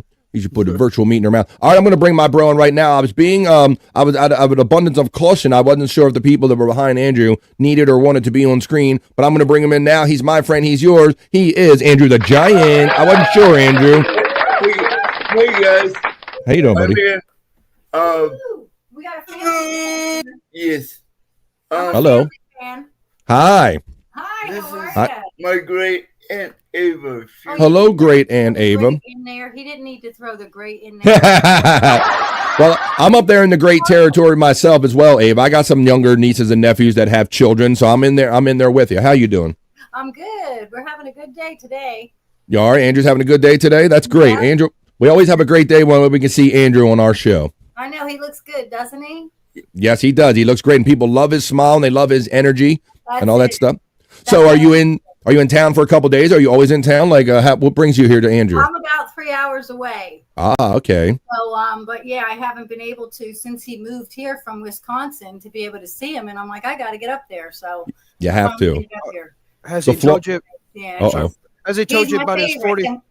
Has Has he told you about his 40,000 subs? Yes. Yes. He never spares anyone the count and 40,000 and how close are. I was going to tell him he needs to get in touch with that guy who he looks like, the wrestler. The Undertaker. I'm going to wait until you see the dress picture. up as him. And he looks exactly like, I mean, he really does. When you just look at that face, I'm like, we got to get that guy to come here and visit Andrew and tackle him down. Absolutely. Throttle him. Awesome. Well, it's great to see anybody with Andrew hanging out with family and all. So, great aunt says Juggalette Jen. She's one of our friends. She's the greatest aunt. There you go. Well, I know Andrew loves people. He loves family visiting. So I know he's really enjoying himself today. A little extra smiley today. I never had this experience when I was in Wisconsin. I was alone. Yeah, where people could just like decide to come and see you and all. Andrew, that's great, my friend. That's awesome. Yeah. Yep. We were there for his 21st where he drank 2 beers and then he wanted a third one. I'm like, because he was enjoying that. He was high as a kite. Then we took him to Yeah, that's happened before. Let me see if I got a video of him when he went to a baseball game with a friend of ours. Let me see if I can find that real. I saw that one. I'm saying he did, yeah. So we know exactly what you mean when Andrew gets a little close, like he was drinking it out of a straw, yeah. She watches on Facebook whenever I stream this on my Facebook. She's seen this before. Well, that's awesome. So she knows that you're a prolific podcaster and all. Yeah, a lot of people, like when Andrew got in this new situation, I think it takes a minute for people to really appreciate that what Andrew does and the kind of the level he does it on, you know? That's true. Because you think anybody can just get on and do this stuff, but Andrew has he told everybody 40,500 subscribers, and you know yourself that Andrew was always on like almost 24/7. He would do sleep streams. And Scott up here he laid there on his side a couple times with Andrew and did sleep streams. So this man he works very hard at what he does and he deserves every subscriber that he has. So yeah, and the sleep ones crack me up. I'm like, what the heck? You're cracking me up. Well, I mean, I think they tickled Scott's fancy too because one time he said I don't even think Andrew asked you, and Scott was like, Andrew, next time you do one of your sleep streams, I'm just going to lay there on my side and I'm going to do a 24-hour. I'm going to sleep with Andrew. And so you've done that a couple times, have you not, Andrew? I mean, yes, Scott. Yes, it was wonderful. Let me see. He used to wake me up with meaningless questions. Well, he still does that. Let me see. I'm trying to find that old drinking video. I do have a couple of Andrew videos, but yeah, they're all over the place. Yeah, man. So yeah, Andrew, we were so happy for Andrew when he got to go to that game with our friend Bone Loads and all that stuff. To so cool. The Brewers game. That's kind of the video I was looking for, but I can't find it. They're wrestlers, right? These two guys. No. Oh crap! Who are they? Basketball, baseball. Baseball. Whatever. Mm-hmm. Yeah, whatever. They're in the field somewhere. Oh, wait, here we go. Here's some Andrew and Bone Loads right here. I got it right here. Here we go. Oh, they're the brothers. Yeah. Oh, we're heading into the game now. This is when he went to the ball game. Let's go. Oh wow, how many years ago was that, Andrew? Yeah, how many has it been, Andrew? It's been a couple now, hasn't it? Yeah. This is a year and a half. Yeah. Are you sure? Yeah. This is when our friend Bone Loads came in from California and kidnapped Andrew. Kidnapped him. There you go. Well, it's great to see you there. Yeah, like I said, I was being respectful because sometimes Andrew has people coming in and out of the room that may or may not want to be on camera. So that's why I hesitated first. Yes, that's good. That's cool. I don't care. I'm trying to find a new place that is more receptive to my podcast. We can have a better quality, yeah. Yes. Yeah, because I believe there are certain homes or certain facilities that specialize in maybe only certain people, and maybe they're not equipped to deal with somebody that's maybe a little more advanced than Andrew as far as. Yeah, they have a good group here. You know, I'm sure. Yeah. But I think a group home where there's just like 4 or 5 guys, that would. Yeah. Because you can have more independence. Because yeah, a group home is where I was at before. Yeah, yeah, and this more kind of overall facility maybe not be as good. Well, we were just happy that Andrew could get in somewhere because that was a really big move for Andrew, and he had a lot of anxiety about moving from Wisconsin to Florida and all. But it's better here because of the weather, so he can get out more, and they take him to his mom's every weekend. Oh, and I said I can't wait to see Andrew like at the if they take him to like Disney or Universal or anything. I need to see that in my life. I need that. We'll have to. Yep, we'll do videos. It has to be a little cooler though. It's hot out there. Let me tell you. Wow, still in October. We're talking about the end of October, and yeah, it can still be a little hot for some of those you do all day at a park. It's 87 here today. 87 still. No summer. No, they don't. Summer doesn't give down there in Florida. I'm spoiled. You're spoiled. Yeah. Yeah. At first, he was concerned when he got there. Of course, he was at Grandma's house, and he was always out by the pool and whatnot, right? Oh yeah, that's right. You're not. Yeah, and he was always sweating. I think he was a little concerned. He went from one extreme to the other. He went from the cold climate, never having to worry about heat, to just nothing but heat all the time. Yeah, look at that, of course. He likes it and he likes it, so that's good. I'm staying with his mom right now. Oh, that's great. That's awesome. So how many times? You guys, I'll let you pick on him or do what you do. Okay, well, thank you. It's nice meeting you. And Ava, you said, right? Yes. Yes. All right. I'll just say Aunt Ava. I won't say great Aunt Ava, even though it's great to see you. And I know that Andrew is happy to have you there. Thanks. All right. All right. There you go. Awesome. Well, now we know a new family member. We know Ava now. There we go. We like that, buddy. That's great, Andrew. So Andrew steps in on the vibe, and he's got family today, but that smile on his face. How's you and your zit doing there, Andrew? I wasn't going to bring up your zit around your pretty good. Pretty good. I'm a bro. I wasn't going to embarrass you now. This other guy, he might just brought, hey, what do you think about Andrew's zit over there? You ever met Andrew's zit yet? There you go. All right. Well, let's have some fun. Let's continue having fun. I like that. Let's see what order I'll do this stuff in. Why don't I quickly do, I want to get the unasked for movie review out of the way. I'm going to do that real quick right now. I gotta make some stupid shorts for my channel. That's not stupid. That's what you love to do. David S. Pumpkins steps in and says, only 4 days to Halloween, everyone. He's excited. Hello, Mr. Pumpkins. All right, well, let's continue on here. I did go see a movie over the weekend. So whenever I go to see a movie, and that's why I titled it as such, I come back and tell you about it with the BF Live The Vibe unasked for movie review. Now, as I've kind of explained to people here on BF Live, my wife is more the movie head, so on a nice date night, I'll go out to a nice movie, Scott. This weekend, I saw the Bruce Springsteen movie that's coming out. Are you familiar with that, buddy? They're doing a new kind of a new Bruce Springsteen movie. I'll tell you all about it right now. That's why we're here for my unasked for movie review, the BF Live The Vibe unasked for movie review. Do I have a banner for that too? Let me see. I had one. That's Animals in the News. It's the unasked for movie. There it is. My unasked for movie review. Yeah, I went and saw the Bruce Springsteen movie, Scott. So I went and saw like the Bob Marley one a while ago. You're getting all these kind of new documentary kind of, everybody wants to rehash the careers of some of these people. I went and saw the Bob Marley one, and I saw another one, I think. But this one is about Bruce Springsteen's career, Scott. We're getting to that age where they're making documentaries about maybe some music artists that we're familiar with. Now, were you ever a big Bruce Springsteen fan in your day, Scott? Are you muted? You're muted, buddy. Oh yeah. No, I never really was a Bruce. I mean, back in the day when Born in the USA, I was like everybody. Right.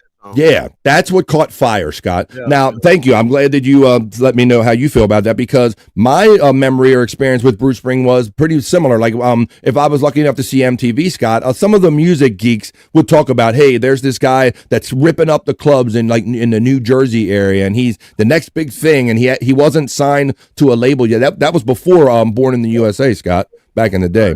So he's somebody I heard of, but I was never the biggest Bruce Springsteen fan either until we got the whole big Born in the USA album and all that stuff, Glory Days and the like. But I'm going to tell you about the movie now. This movie is about Bruce Springsteen, and it's called Deliver Me from Nowhere. And Scott, what's interesting about this movie, like the Bob Marley one, it kind of focused on who Bob Marley was, right? His whole career and his life and how he got to be who he was. Right. I think that's kind of what people expect out of some of these these documentary kind of movies, if you will, these story. But this one is a little different in that this occurs right before all of his fame from Born in the USA. Okay, yeah. He's coming off some other albums, and I'll read about it right now. I'm gonna show you a little clip right here, and then of course they had that. Now that's the new thing. They got to get the actor that kind of looks similar and can like sing like him, kind of thing.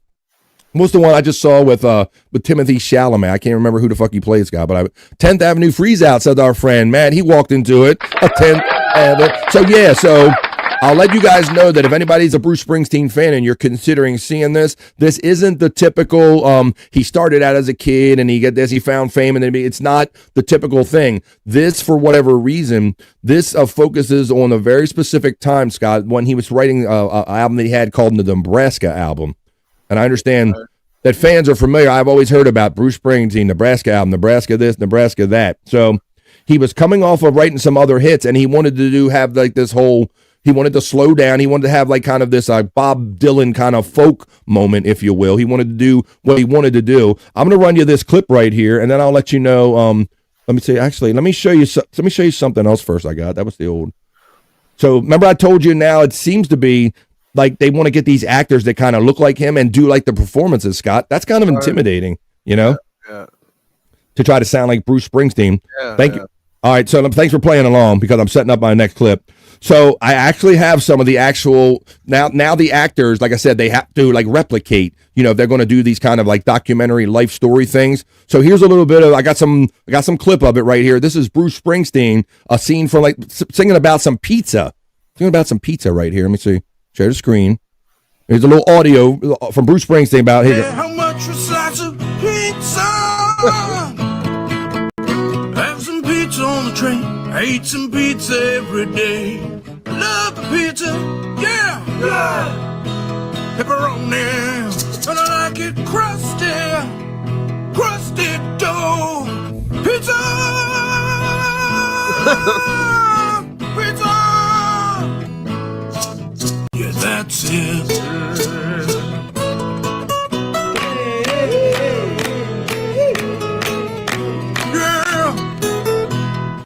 So there you go. That's some of that. That's some of them hot tunes off the mood now. Obviously, lets anyone think, that was a joke. You understand. Now I'm actually going to give you the actual, there's a little 2.5 minute trailer of the actual movie, and I'll kind of tell you what I thought about it, other than what I already told you. I think I got that clip and that clip. Let's look at the actual trailer. This is about this Bruce Springsteen documentary movie. We're in the middle of my BF Live the Vibe unasked for movie review. I come back and tell you what movies I had to sit through over the weekend. This is about the Deliver Me from Nowhere, the Bruce Springsteen movies. The trailer I'm about to show you right here on the Vibe, my unasked for movie review. Check this out. It's a 305 V8. Never owned a new car before. It's awfully fitting for a handsome devil rock star. I do know who you are. Well, that makes one of us. Hey, boss, can you do a mic check? What's up, bud? You recognize something? Yeah, I think that guy's from Shameless. He is. Now, my daughter and my wife are familiar with him, Scott, but I am not. Tell everybody what you know about this actor guy. Yeah, Shameless was a series that was one of the Netflix maybe or something like that, and he's a really good from that series. I always thought he was the best actor on it, and that he was going to go on to do good things. His name's Jeremy Allen White. They were familiar with him, but let's see. Let's watch this here. Let's see. How's that sound? Looks about right. Don't need to be perfect. I want it to feel like I'm in the room by myself. Yeah. Let's try one. Here's what I want you to understand. This is not about either one of us. This is not about the charts. This is about Bruce Springsteen.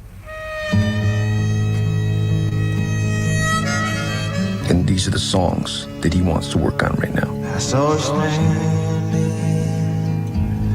on her front lawn, just a twirling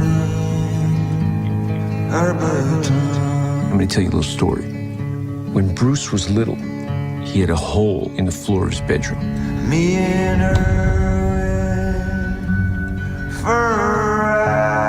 The floor that's supposed to be solid. That you're supposed to be able to Covers stand. that's his relationship with his father, obviously. Bruce, he didn't have that.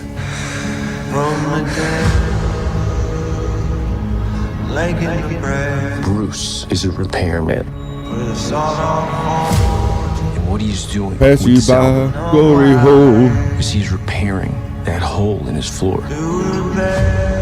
He's repairing that hole in himself.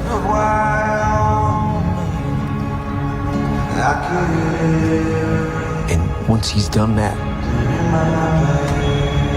he's gonna repair the entire world. trying to find some real in all the noise.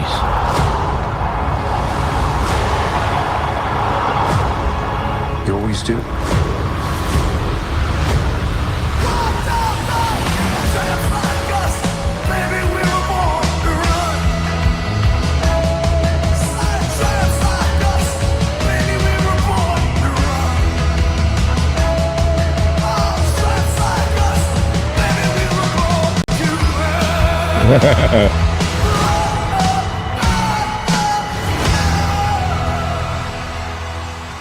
And there you have it. That's the official trailer right there, Scott. So, I was never the biggest Springsteen fan. I feel like when he hit with Born in the U.S. Today, he really got shoved down our throat, Scott. Nobody could help it. You couldn't escape it. Right. Back in those days. I never was a big, didn't a little bit out of my genre of music, but yeah, just a little, yeah. You can't just help rocking that. music, but yeah.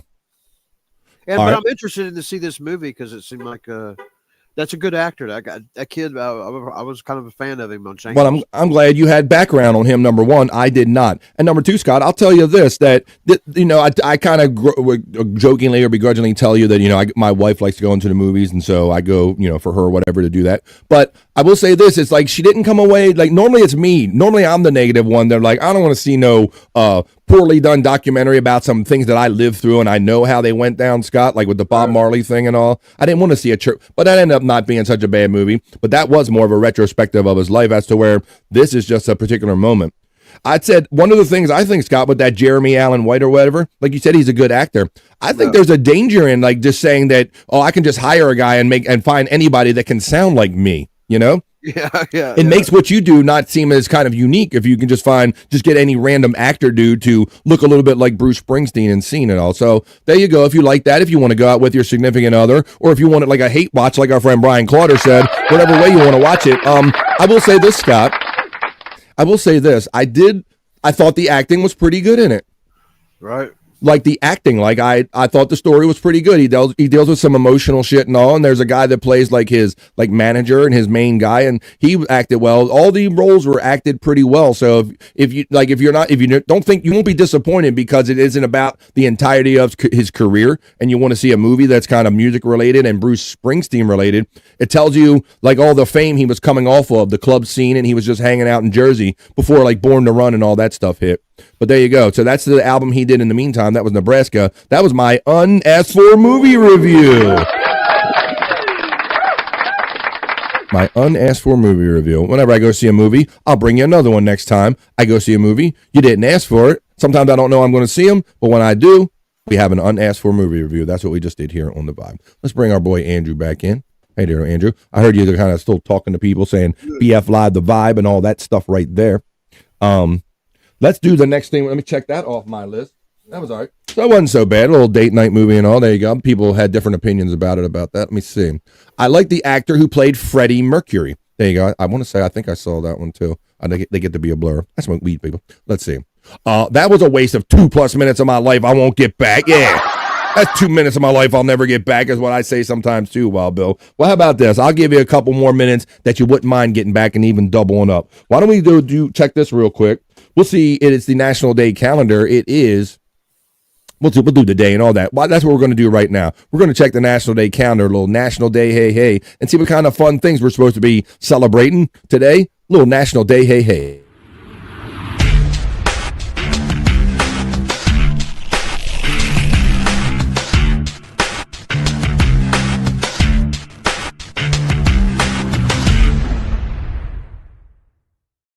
October 27th, eating up another month, Scott. I talk about it all the time when I start like a show, and I frame it every day because our days get to be blurs when you off one show and you're on another. You don't know if it was yesterday, tomorrow. It is October 27th. I hope that we can keep burning up these winter months, man, because I'm a summer guy. I don't like a season that kind of leaves things for me that I have to shovel out of my way to get on with life. So let's get through winter together. October 27th, Monday. This is the National Day calendar check. Let's see what holidays or celebrations we should acknowledge today. Today, it's National Civics Day. Learn all your legal law lessons and all that stuff maybe today. How about National American Beer Day, boy? That's what I'm talking about. Wonder how American we're going to talk about now that Budweiser, one of our biggest beers, is owned by an international but I digress, that company or whatever, that Stroh's or whatever. It's U.S. Navy Day. You can sail the 7 seas. You can set your mind at ease in the Navy. Let's do National American Beer Day, Scott. Now, I think that we are a well-documented herbalist, Scott, but what is your experience with beer as a young man? I think we always that is the gateway drug, if you ask me. Beer. Yeah. Well, as a young man, it was Milwaukee's Best. Oh, shit. A lot of that. And then, shit. Whenever I was able to choose my own beer, when I do drink, I'm usually a Miller Lite. Are you really? Yeah. Man, so my brother-in-law, God rest his soul, Chuck, I talk about him all the time, man. He went through the beer stages, Scott. You know, he was like, I think he was a bud man for a minute, but then you get a family and that gets a little expensive, right? Yeah. So then he did the Natural Light. And Natural Light's kind of made a comeback. That was like, Budweiser with, without the attitude, without all the advertising, Natural Light. And then, he went to the Milwaukee's Best and all of those kind of off beers. I don't think he ever went Milwaukee's Best Ice, Scott. That's a level. Yeah. That's a level. Natural Ice, I did some drinking. Natural Ice, there you go. Natty Bows, Natural Ice. It's National American Beer Day on the Vibe National Day calendar check.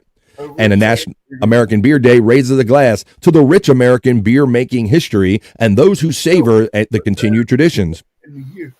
Pour your favorite pint with millions who enjoy storied brews across the nation. Now, I'm not one of these microbrew guys, Scott. I like to drink a beer to be social and all. I'm more of a social drinker. Brewing beer in America begins long before Europeans arrived, since Native Americans brewed beer from a variety of ingredients. They used corn, birch sap, and water to ferment their beverage. Then, when the first colonists arrived in Virginia, they began combining their brewing traditions with the supplies at hand. That included corn, too. Since then, brewing and brewers became a principal occupation in the colonies. Interestingly, the first white child born in Manhattan grew up to be the first brewer born in America. Now, Scott, as far as they talk about, what's the first part I was going to say? Brewing beer in America. The thing that I was getting at is, like, I'm trying to wrap my head around, like, some of these things were just discovered by accident, like, you put your chocolate into peanut butter, but some of these things took a little more effort, Scott, and I'm thinking, what was the mindset? They're like, it's cold as shit out here, I must invent something so I can, ease my mind, right? I'm thinking about the mindset of the people that created some of this stuff, Scott, right? Yeah. Like, we can just go get, weed or beer or whatever, but imagine you had to be the one that you were just, going through something and you just wanted to, just forget about life and you had to invent some shit, bro. Yeah, you had to walk through the woods and locate the weed. Yeah, like you had to eat some poison shit or make some mistakes before you suck on something that actually works, God. I wrap my mind when you talk about the Indians and all, what they must have been going through, but, we need to get fucked up. Fuck this shit. That first guy. Oh, why I said Russian there. That first guy really took a chance. Right. That first dude. That's right. Well, we salute that guy. But today, the brewery established by David Yingling is the oldest producing brewery in the United States. He established the Eagle Brewery in 1829. Amazingly, the brewery still remains in the family to this day. Unlike most other breweries of the time, the Eagle Brewery survived Prohibition. In fact, very few survived.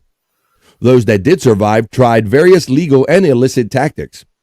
In the Eagle Brewery's case, they reduced their alcohol content to within the legal limit. They made like the first like kind of light beer, if you will, or kind of the near beer. They also branched out. Ice cream, anyone? Yes, the Yinglings started a dairy.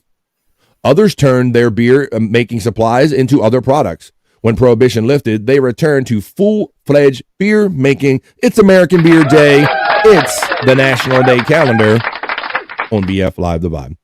We got Navy Day. I want to shout out to my buddy Chris, my boy coworker Chris. He was in the Navy, and to him and anyone that has served, salute you guys because you're better than me. Even my big brother. I'm going to shout out my big brother who served in the Navy on National Navy Day. National Navy Day on October 27th salutes all of the military personnel who have served both past and present in the United States Navy. Hoo-yah! I thought you had something to comment for the show. The United States Navy, USN, is the Naval Warfare Service branch of the United States Armed Forces and one of the 7 uniformed services of the United States. The U.S. Navy currently stands as the largest, most powerful Navy in the world, with the highest combined battle fleet tonnage. The service engages over 340,000 personnel on active duty and more than 71,000 in Navy Reserve. Salute to all of you people that are braver and crazier than us, that take care of us and look over us on National Navy Day. American Beer Day, National Navy Day. Let's see what National Civics Day is, and then we're going to get on. We're going to make our way over to do some Perry talk because I have a fun super chat that I was included in. National Civics Day on the National Day calendar on October 27th celebrates the importance of civic education all across America. The observance also commemorates the date the Federalist Papers were first published in October 27th, 1787. These documents served as the foundation for the United States Constitution. Alexander Hamilton, John Jay, and James Madison wrote 85 essays under the pen name Publius. Oh my God, Publius. Oh my. The essays were published in newspapers across New York State. The first essay published was October 27th, 1787. The Federalist Papers, also known as the Federalist, supported the passing of the United States Constitution and urged citizens to ratify the legislation. Hamilton, Jay, and Madison's essays outlined the Constitution, providing thorough explanations for citizens through the newspapers. That's how it happened back in the day. It's your National Civics Day. It's your National Day calendar check. And now let's get on with some more fun.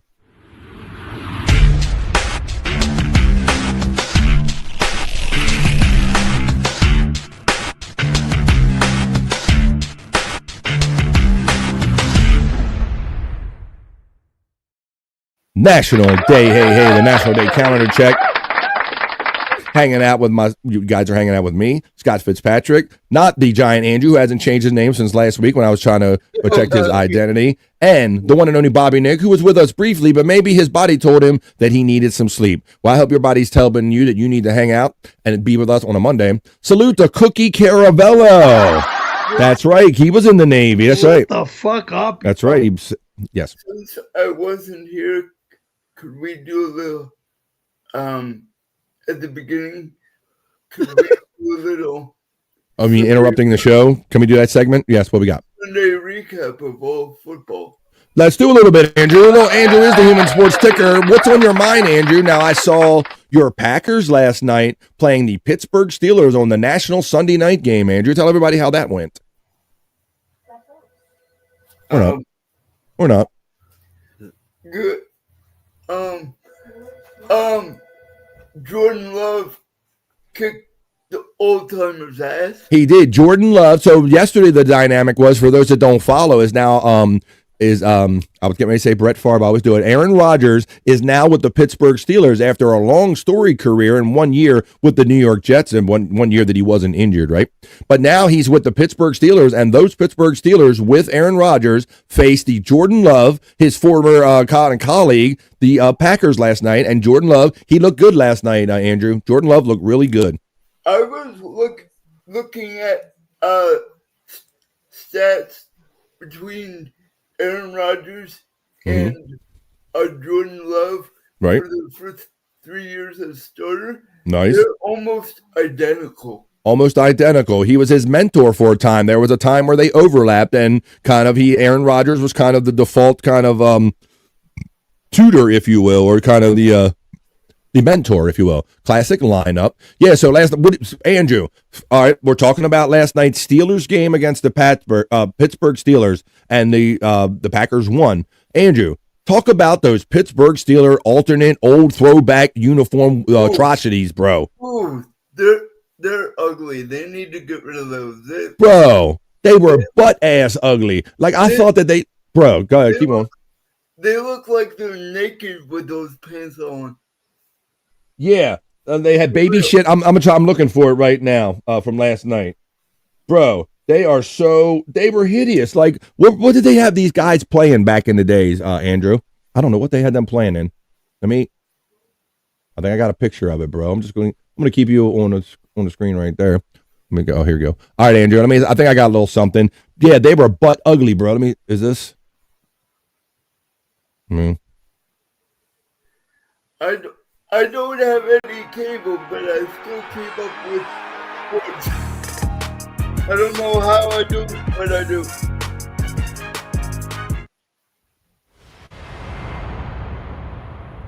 Take a trip back when Pittsburgh earned the name, a team that would define and embody a city, a region, and its people. Now we honor that time period. That's what they wore last night, Andrew. Ugly. But it had the stripes on the front. Presenting a uniform that... Look at that. They had like doo-doo brown pants with that yellow top with the black, and the back didn't have the black lines on the back of it. Hawkins back. A uniform forged in Pittsburgh, defined by legacy. And it's butt ugly. Look at that ugly. That's butt ugly. There you go. All right. I'm going to show you, Scott, I seen you had your dog on your lap earlier, didn't you, buddy? Yep. And I'm going to make a bold prediction between 2 and 5 years. Scott, you're going to have yourself... Yeah, man, that's what I was thinking too, brother. 2 and 5 years, you're going to have what? A championship? Denver? In Denver, yeah. Oh, Bronco, man. He's next to 4 passing touchdowns again. Second-year quarterback for Denver. 4. Yep. He threw 4 again yesterday. Andrew, I was excited. I got a little bit of relief yesterday in my NFC North agony over here, Andrew. My Ravens beat the Chicago Bears. That was fun. And every other team in the division lost, so that was good. We kind of gained half a game or whatever we gained. I don't know, buddy. I am...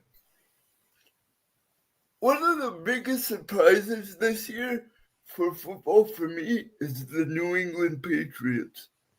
New England Patriots are on like a 5-game winning streak with their young quarterback. Crap.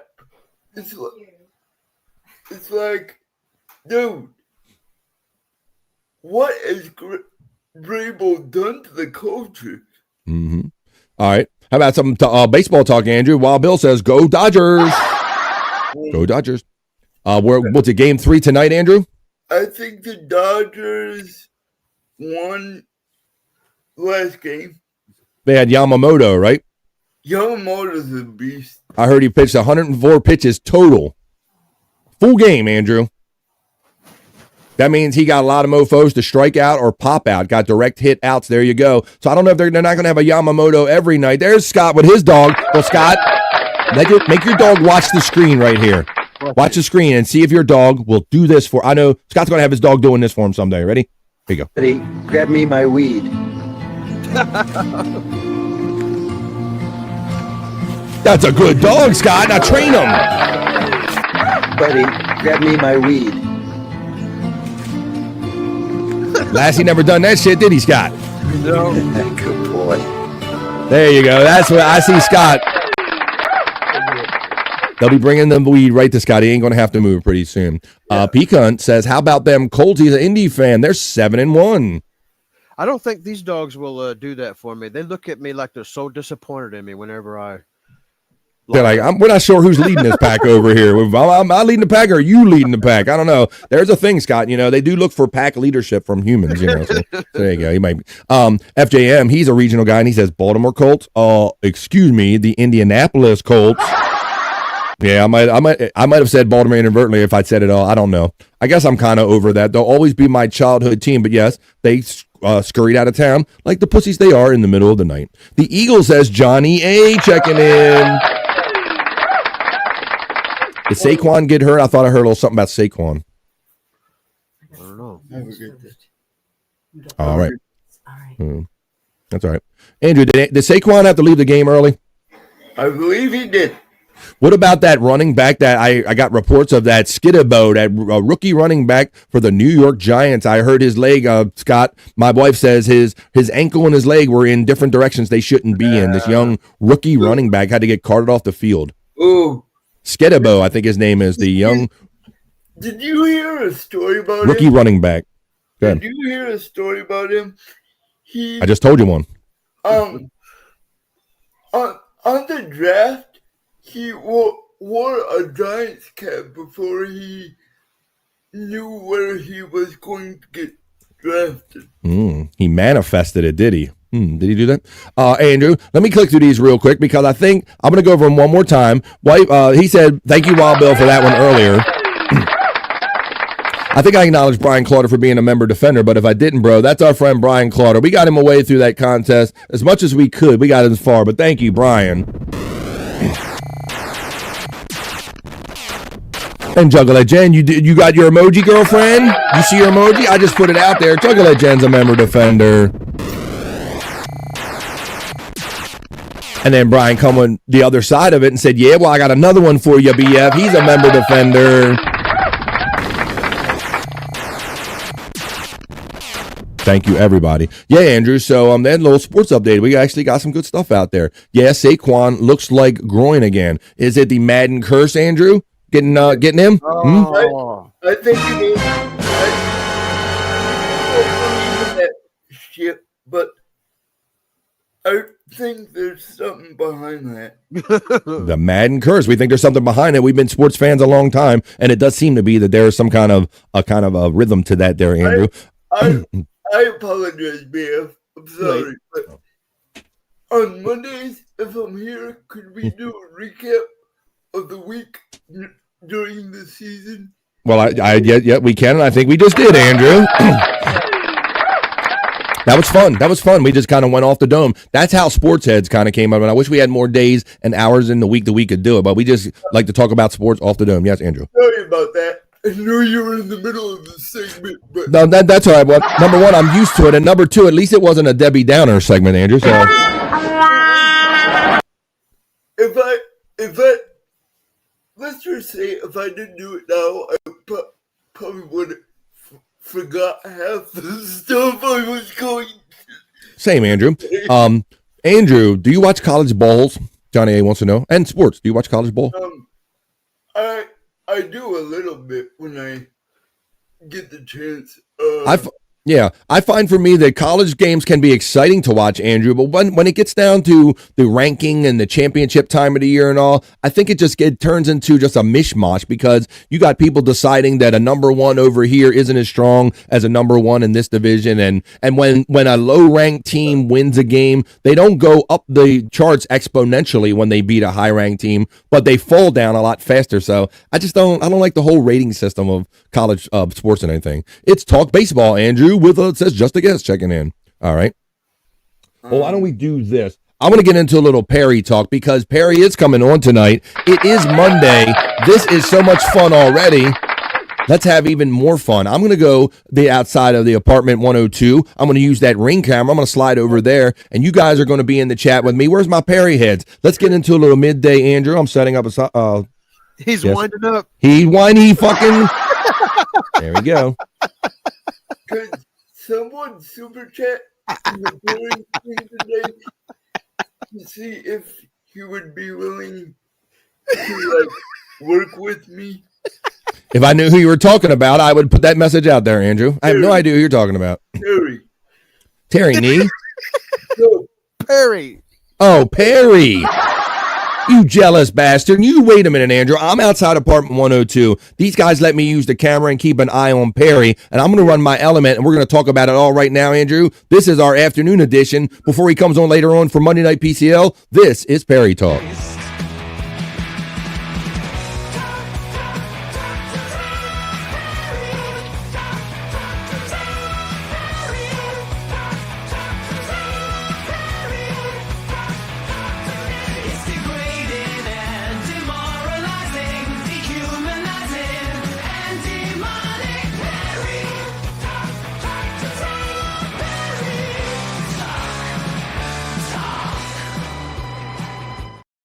Perry Talk is the segment we are about to do right here on BF Live The Vibe, Andrew. Now, I got a super chat. I got something I'm going to share with you, and we're going to go over to Twitter X, and we're going to do some Perry Talk right now. All right, Scott, I don't know how much you've been able to keep up because I know you're busy podcasting and doing and sleeping when you're not, maybe doing other stuff. But were you aware that Friday night was Screaming to the Oldies? Perry dressed as Richard Simmons. No, I wasn't. I missed that. Oh, look at the getup, bro. Look at the getup. That tells you all you need to know in a couple of the screens. Look, he's got the shake weight in there.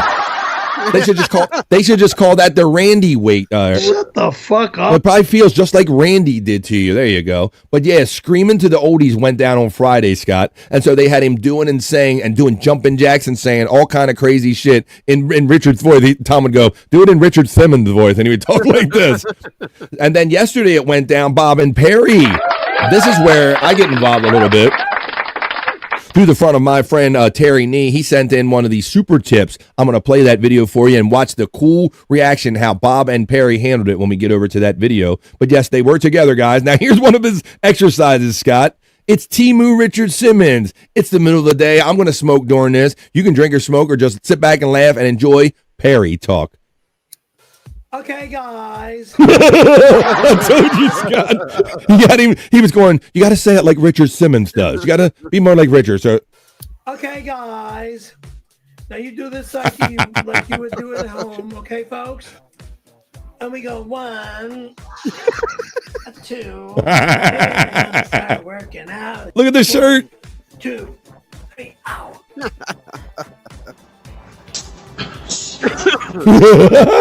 The shake weight, look. A 4. Hey. 8,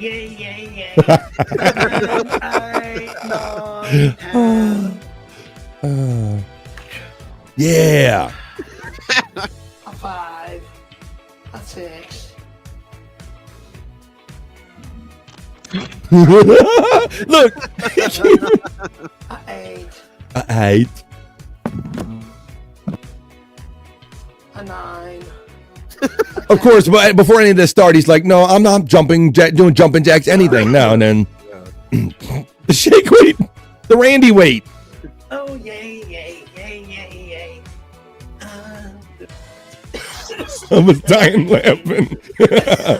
He's an athletic machine, all right. Look, he's doing the Thigh Master. He's doing the Thigh Master, Scott. 17, 12, 13, 14. Look at those girly legs. Look at Can. Thigh Master's working. It must be, Scott. The gams on that one. 9, 30. Do you feel the muscles getting stronger? Yes. No. Fitness influencer Perry Caravello. Yeah, they his legs taper off. Seriously, he has no calves, says our friend Electric Head Gino checking in on the vibe. Health Nut says Matt checking in. Yes, I say he is a athletic supporter, Scott, aka a cup. He's an athletic supporter. Andrew, somebody has a great suggestion about how you could get involved with Perry or get his attention. On Mondays, which is tonight, Andrew, they have these little videos they play up in the upper right-hand corner called media shares, Andrew. You have to make a media share. You submit it to Perry Caravello Live, and that's how you'll get Perry's attention. There you go. So that's a good... How would I do that? Oh, geez, I gotta do everything for you. You do a wacky video, Andrew, and then you submit it. They have a link. Once you make a video, something that might be Perry related or just saying hi, something silly, you submit it. You find the link over there at PCL, Perry Caravello Live. They have links on the page, Andrew, and you can submit it as a media share. There you go, like a super chat. They do media shares. All right. Well, this next one is called Disgusting and Despicable. And if I know if it involves Perry Carabello, it likely is. He's screaming about something. This is Perry Talk. You disgusting, despicable, fucking whore! Tom, can you get your pet chimp to waddle over and show us inside the briefcase and fanny pack? Also, I would destroy November from the timer. What a loser. Thanks. Bitch! You'll never see what's in my goddamn day timer! You'll never see what's in my fucking safety bag! You'll never see a goddamn thing again! Because I'm done with your fucking negative shit! Now give me my goddamn guitar back! You fucking whore! Yeah! You tell her, Perry. Last I saw, Mark Cuban has the guitar, though, Scott. That's the last I saw. Mark Cuban has it. There you go. Right. All right. Now, here's Bob and Perry. They got together on the Levy verse. Are you guys membered? Are you membered up? I think Bob's doing a members-only show at 3 o'clock today. Coming up in just a little over half an hour, 3 p.m. East. Check out Bob Levy on the Levyverse channel. I won't redirect you because it's a members-only show. I'll tell you that if you're not a member, shame on you. You got to go over because you never know when Perry's going to come by. Even on the Levyverse, this is Bob and Perry. It went down over the weekend, and we talk about it right here on Perry Talk. I don't want people entering my home. What if we start a line coming from the hallway? You're a line of nothing! You're full of shit! It's never going to happen! One person at a time, and we'll put him through the hallway, out the front door. And One at a time. One at a time, and One at that's a time. it. It's not gonna fucking happen because I don't want it to happen! It's not allowed here! No one's allowed here! No one's allowed in here! Do you understand me? God damn it! God, you understand are me? a party pooper. You really are. Do you understand me? Oh, it's a different do you understand me? That's Tammy's do you understand me? So there you go. Let me pull that back up again. Hey, you guys. So yeah, that kind of happened. Bob and Perry got together. Let me go back to that page now. I'll show you the rest. And I'm going to show you how the crazy Terry Nee got he and I involved in the show through the kind of like the way maybe Andrew should. Let me show you the next thing.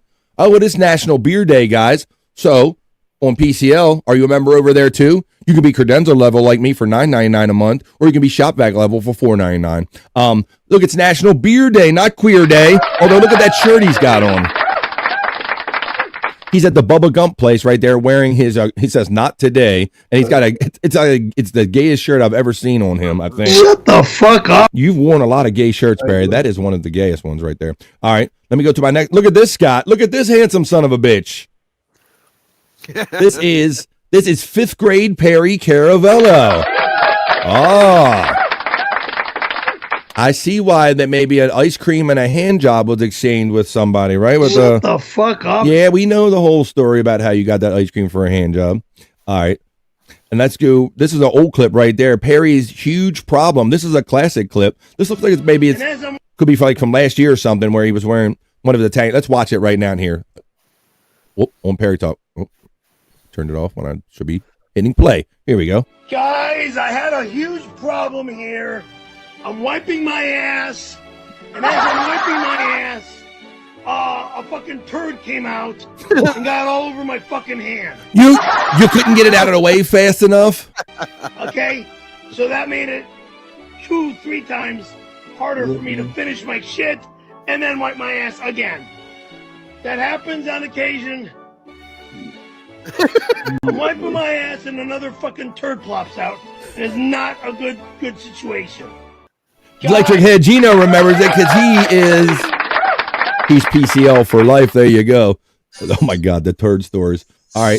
Now this one, Andrew. Now here's an example. If you can get one together, maybe not by tonight, but if you get one together, you go over to Perry Caravella Live and submit it for their Media Share Monday, just like this one right here. I'm about to roll for you.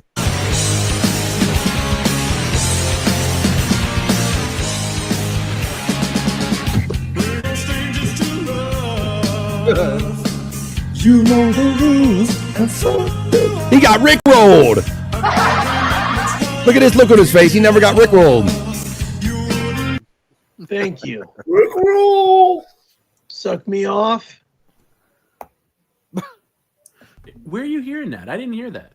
I heard him say "suck me off." I I remember good this with one. Music. I'm very good with lyrics. I know rock and roll. I remember know this one. Fucking musicians. We're listening for Suck Me Off, okay? Perry, the not gay guy, thinks he heard Suck Me Off in a Rickroll. Did he think that was Suck Me Off? You know the rules. So do I. Yeah. Suck me off. Oh, excuse me. What? What? Wait a Tell me minute. that I Hold don't know up. What? You know the rules. So do I. Suck me off. Oh, excuse me. What? So tell me that I don't know what I'm talking about when it comes to lyrics.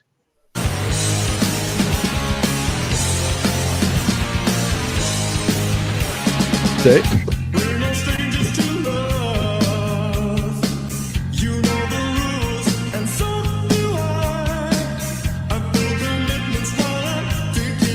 So do I. Thank you. Suck me off. Where are you hearing that? I didn't hear that. I heard him say suck me off. I'm very good with music. I'm very good with lyrics. And gay sex. I know Shut the rock fuck and roll. up. I know fucking musicians.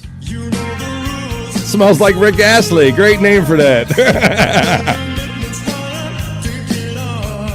You know the rules. Smells like Never Gonna Give You Up. So do I. Suck me off. Oh, I don't hear excuse it at me. all. I didn't, Scott. He was horny for Randy that night or something, Scott, because you seen how many times we play it and we could not find us. Did you get that from that? Because, like Widow Killer says, he's got Randy on the brain. Shut the fuck up. No one in this crowd or in this universe, Perry, heard Suck Me Off in that Rick Astley Rickroll, no matter how many times you play it there. But as a reminder right there, it is Monday night. It's going to go down tonight. It's Monday night PCL. I think Perry did like 4 shows last week. They did a combo. They did his Monday show. He did a combo on his channel, and then he worked with Bob's. So he's been working hard. Friday night show, work with Bob. I think he did 4 shows last week. You're gonna have to see if he can do that. Sciatic Nirvana. Sciatic Nirvana. I like that. How about I got some Sciatic Nirvana right here. Well, should I be?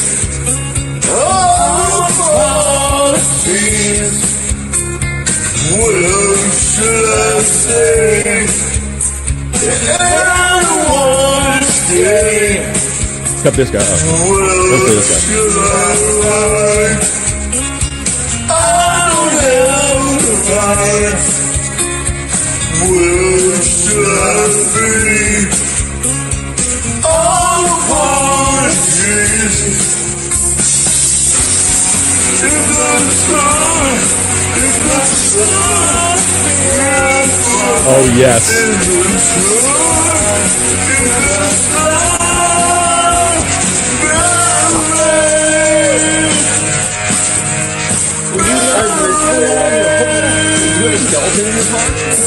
Yeah, Andrew.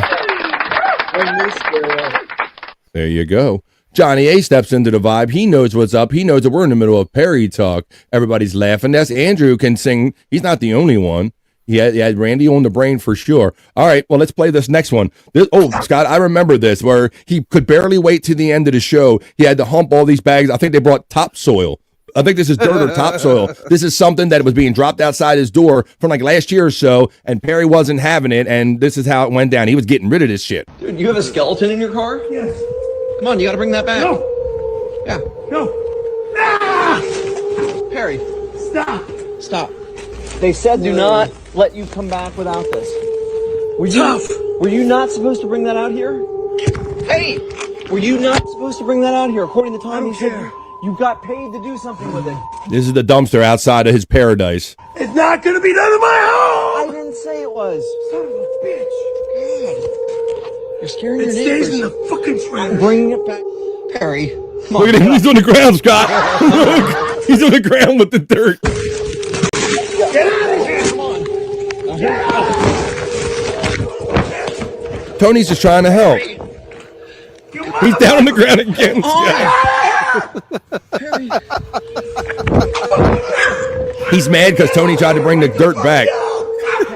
Get out of here! Calm down. Ah, classic moment when Perry was trying to throw something away that he shouldn't have been. Tony is, in fact, allowed. Dream Man is laughing. What's up, Dream Man? How you doing on this great Monday, man? Great to see all the chat family in here. It's going to be more fun going down tonight, but now I'm going to get down to the clip. What did you bring the dog? What did you bring the doggy? See, Scott, what did you bring him the weed? You bring him the weed. What's his name? What's the dog's name, Scott? You just call him Dog, right? Yeah, I think his name's Coco. Hey, dog. Hey. Oh, because I know, but if your dog's anything like mine, I don't have to use my dog's name. Yeah, I don't All I have to do is be present and change a room or walk around, jiggle a doorknob. Look at that cutie right there. I know Space Nerd, if she were here today, she would say, Scott, say hello to your dog, Coco, for me. All right, now I want to get to how I was involved in this, Scott. So, the Perry Witch Project. Articulate John checks in. Yeah, that's kind of what that looked like when he had to throw that stuff away. That black and white crude filming right there. Let's see. Is that the dog that stole Scott's ham? LOL. You had a ham stealing incident, Scott? I don't remember a ham incident. This is the possum dog. Yeah, that's a possum dog. I had a ham stealing incident just the end of last week, Scott. You know, I was just bragging on my dog, how my dog is very good and all this stuff. Yeah. And so what I do, I typically after a show, I'll go have me a ham and cheese sandwich, quite literally. And I'm a sucker, so I always break up a part of cheese for my dog in the bowl, right? Right. So the other day I did that, the end of last week. And then I had to leave the room and come back in. And when I came back in the room, I couldn't find my ham and cheese sandwich anymore. Scott, and being this unlike this dog, my dog to do this, I had to only know by the tremendous wet spot that she must have been licking it up off of the floor that my dog stole. So when you had ham right there in the story, I got a little triggered right there. Yeah. Hello, the doggo is ready for a nap, aren't we all, Johnny A? But I want to include now. We're still in the middle of Perry Talk, Scott. Now, Terry Nee, I think he was in the chat earlier. He's a great chat family, bro. He's so generous. He's giving us so much content and all. He was in the chats yesterday, Scott, and I'm not going to say that he was star effing Tom Gully or anything. And I'm not even going to tell you that he was doing that in Levy's chat, but I am going to tell you is that he said, Bob, he says, I'm a child. I can't grow up. I sent in a super chat or a super tip to Perry Caravello Live, and I said, so he sent it to me, and Andrew's ready to talk over it. All right, let me go to my live folder. And I'm going to play it right now. So this, I'm set it up for you. This was when Perry Caravello visited Bob on the Levyverse channel over the weekend, on Saturday. And so Terry Nee, being the great chat family bro, is supportive and wanting to have fun, Scott, he sent a super tip in. And the super tip involved me. Oh, you son of a bitch. I'm getting that fucking code again, Terry Nee, about some unique access, and I got to convert it. God damn you. You fucking, let me see. I got to figure out a way to another way to play this. You've got to be kidding me. Let me try it again. Video file. This happened before. God damn it. Let's see. I'll follow these steps. What I got to do to convert it. Or website. Drag and drop. Is it really that easy? Let me see. See if I can convert this real quick so I can play it for you. See, I can't try to test things how they act on air until I'm actually on air. So, will this actually... Ooh, wait a minute. I got the audio. So far. Let me see.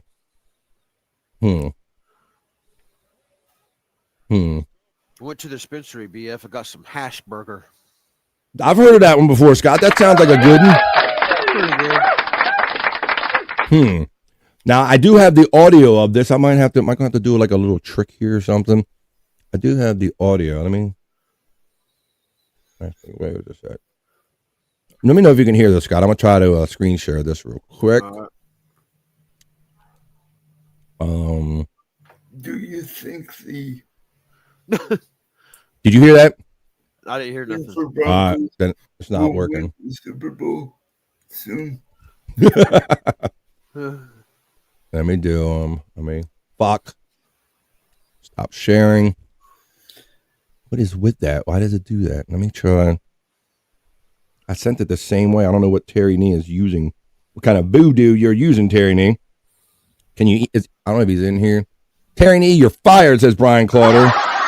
Yeah, he's a shitty producer. He sends me shit in weird boomer formats or something like that. Let me see. He sent it to me. He sent it to me right here. I wonder if it's on his page. Let me check his page real quick. Let me see. Do this. Here you go. Hi, folks. We've had our selection of technical difficulties today here on BF Live The Vibe. I'm going to go to Terry Nee's page to see if I can find a version of this that maybe he shared that has actual sound on it. Let me see. No, because I don't think he shared this. He only shared it with me. Damn it, Terry Nee.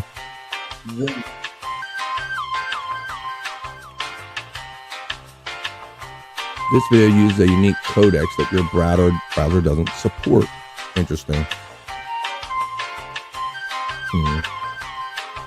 I've tried to play them before, but then the sound don't go through like this. Let me see if I can get the sound to come through this way. Probably not, though. Let me see. Here's the video. The entire screen here. Share. I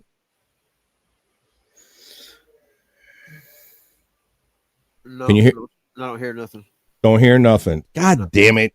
Son of a bitch. I need another way to share this. Another way to share this. Well, look at Space Nerd checking in. How you doing, nerd? Oh, for fuck's sake, stop sharing up my entire screen. Perry's boobs are massive. Hey there, Brian. Space Nerd's checking in on the vibe. We're trying to get this fun video playing for you because it's a good one, but I don't know how to convert it in real time. Let me see. You're funny.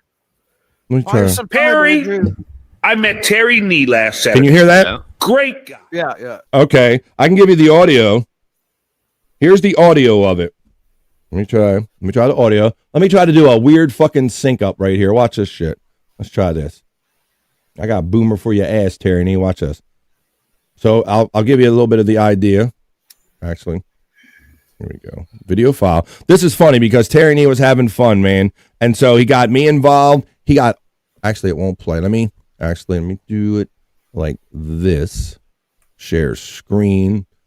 Entire screen. This one right here. All right. That one, share. All right. Now I'm going to play. I'm going to try to sync them both up. Here we go, guys. Ready? Do one thing off of one and one off another. This is the Terry Nee super chat involving myself and him and Bob. He puts it out there, and Perry and they all ran with it. I mean, let's see how this works out all together now. 1, 2, 3.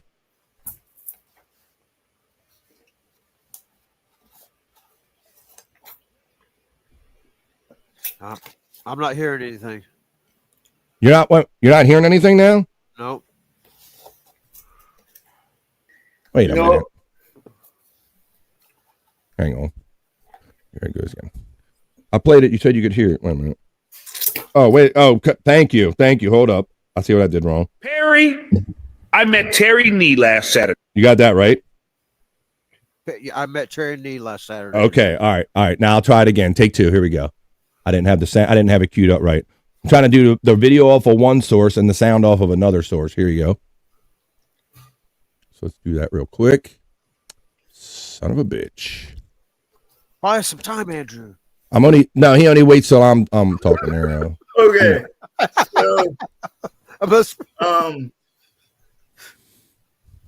So is Stuttering John that big of an asshole in real life? Hold up. All right, shut up, Andrew. Wait a minute. Here we go. I got it this time, Scott. I promise. You ready? All right. You're going to hear it all. Ready? 1, 2, 3. You're funny. Got it. Perry, I met Terry Nee last Saturday. Yeah. Great guy. His girl, Bobby Frank, blew him off. Yeah. His girl, Bobby Fran, Yeah, they went to a concert together in Washington. State or Washington, D.C.? Does it matter? It's 2 men going to a concert where a guy played a fucking horn. Okay. All right. Do we need to go any further than What kind that? of horn? A I trumpet? don't know. I A wasn't there. saxophone? Or somebody's penis? A trumpet and the penis. sick. My God, does it matter? Gay ass creeps. Look at that. There's Terry. He called us gay ass creeps, Scott. He called us gay ass creeps. Bird holding his thumb up. Yeah. That's Terry Right Nee. thumb. There it is. Right thumb. Yeah. He was in a car accident when he was 16. And they've transformed his head into a chicken head. Yeah. It came with the blood transfusion. Andrew's gone. Came with a blood transfusion. It did. It came with a blood transfusion, he said. There you go. I got it to play somehow, Scott. Oh, my God. That was so much funny. You're funny. Perry, Oh, I met Terry Nee last Saturday. hold up. I'm running one more time. Let's see. So I figured out how to get it to work. You're funny. Perry, I met Terry Nee last Saturday. Yeah. Great guy. His girl, Bobby Frank, blew him off. Yeah. His girl, Bobby Fran, Yeah, they went to a concert together in Washington. State or Washington, D.C.? Does it matter? It's two men going to a concert where a guy played a fucking horn. I in was an outfit, dying. Okay. Okay. All right. Do we need to go any further than What that? kind of horn? A trumpet? I don't know. I A wasn't there. saxophone? Or somebody's penis? A trumpet and the penis. And then he calls us gay guys. But listen, Sick. gay. Listen, My God, does it matter? Gay ass creeps. gay ass creeps. That's a fucking bird holding his thumb up. Yeah. That's Terry Right Nee. thumb. There it is. Right thumb. Yeah. He was in a car accident when he was 16. And they've transformed his head into a chicken head. Yeah, it came with the blood transfusion. Came with a blood transfusion. It did. Ooh. You're such a bad girl today. Boom, there you go. We got it in. Scott, see, I'm old school, bro. Now, the technical thing that I had to do, I had to play the sound off of one source, and I played the video off another source. I got them old, like on Terry Boomer skills when you had the TV, one to play the picture and one played the sound. You ain't getting none past me. I'm going to make sure this show happens, goddammit. This show is going down all the time. Let's have a little fun. We said we smoke a little bit and listen to some of these fun Chris Popke songs right here on Perry Carabella Live, Perry Talk segment right here on BF Live. Perry thinks he's so sexy as we wind down this Perry Talk segment. Thank you, Terry Nee, and thank you, everybody. That was fun, Terry. I was laughing my ass off when Terry Nee sent me that. Wonders what it would be like if Perry had a gash. Sexy. Well, let's pretend that Perry was actually a female made for men. Sexy. Nope, not interested in anal. But actually, I did have a girl that I did do anal to, and it was weird. A tight hole. Different. She said, enter slowly. I did. And then I came. It was quick. Sexy lady.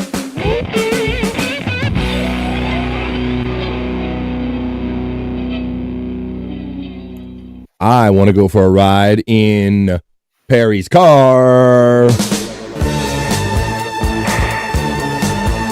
Winding down Perry Carabella Live segment here on BF Live The Vibe. We got about 10 more minutes to go. I got to rock you with some horoscopes. I love my car. It's too valuable to me, and it's in way too good of condition to me, and I will never get rid of it. You see? My car. I love my car. And I take RBLQ good in the care of my chat car. later on tonight. It's still in good shape. The seats aren't torn. My car. When the plastic or the leather starts cracking, then it's time to replace that. Or get a whole new vehicle. Good day. This is a favorite, and you're probably going to hear this a couple times tonight. It's the Perry of Death.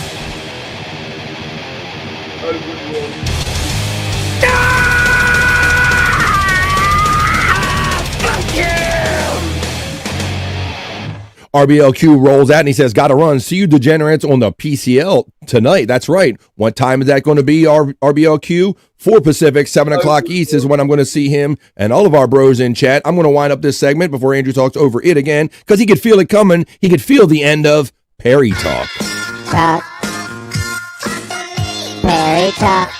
Perry Talk. Talk. Perry Talk. Talk. Perry Talk. Perry Talk. Perry Talk is what we just did. Whoa, and Scott Fitzpatrick gives the Irish goodbye real quick. He kind of steps out here. Maybe he thought I was going to do the sexy segments, but it is almost 3 o'clock. But I'm not sure if I'm going to get to those, but I definitely have to do Rock You Like a Horoscope, guys, because we always have to see what the stars have in mind for us on the beginning, the middle, and the end of the week. So that's on my element. I already seen a couple of the signs going out in the chat, so I'll scan through it again, and we do our Monday edition of Rock You Like a Horoscope.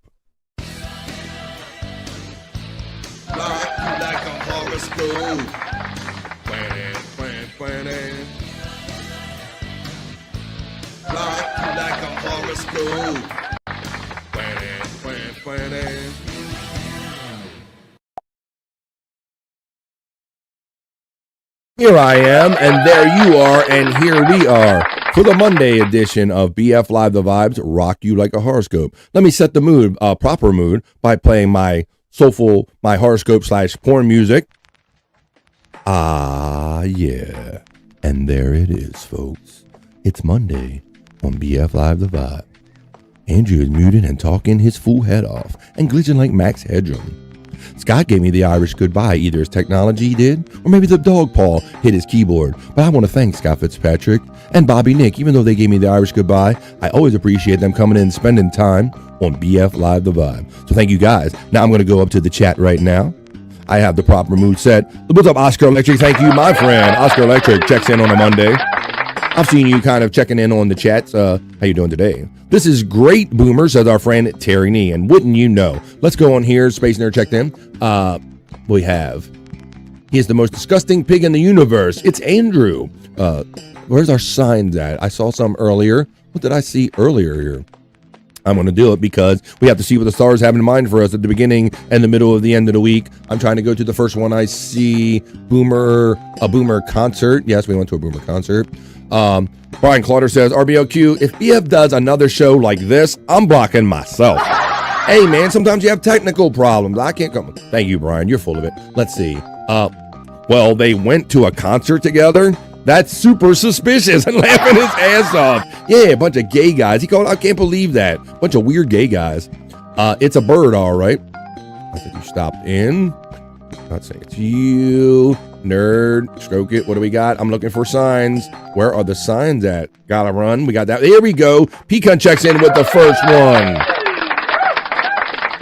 Thank you to Pecan. Thank you for Juggle Jen. I hope you're enjoying your new emoji here on BF Live the Vibe. Thank you for all your generosity. This is for Pecan. He wants Aquarius for Pecan and Vegetarius for Mama Pecan. Well, he is a member and a supporter. He gets 2. Here comes your Monday Rock You Like a Horoscope reading for Aquarius, for Pecan, and for Josh in Tennessee.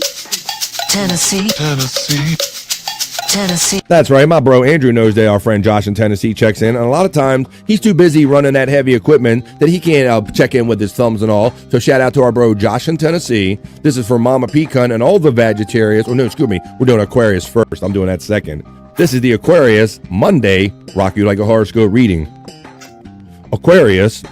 A partner could seem in your face over something that seems less critical in your estimation. So it sounds like if somebody's all up in your grill about something that's kind of should be on the down low and kind of like, why are you getting all crazy like this? A partner could seem in your face over something that seems less critical in your estimation. Handle concerns with a reassuring explanation of plans in place or strategies that are ready to be implemented to solve the problem. It's the first of 2 for Pecan. He kicks off the segment, and that is for Pecan himself, not for Mama Pecan. That is the Monday Rock You. That's right, your Monday. Rock you like a horoscope. And we move on down the line to Taurus. Oh, no, excuse me. I got to get the second one for my friend Pecan. This is for Vegetarius for Mama Pecan. This was for Bobby Nick and any other Vegetarius / Sagittarius joining us for this Monday show. This is your Monday Rock You Like a Horoscope reading. Sagittarius, apply financial experience and wise insights to bolster your security.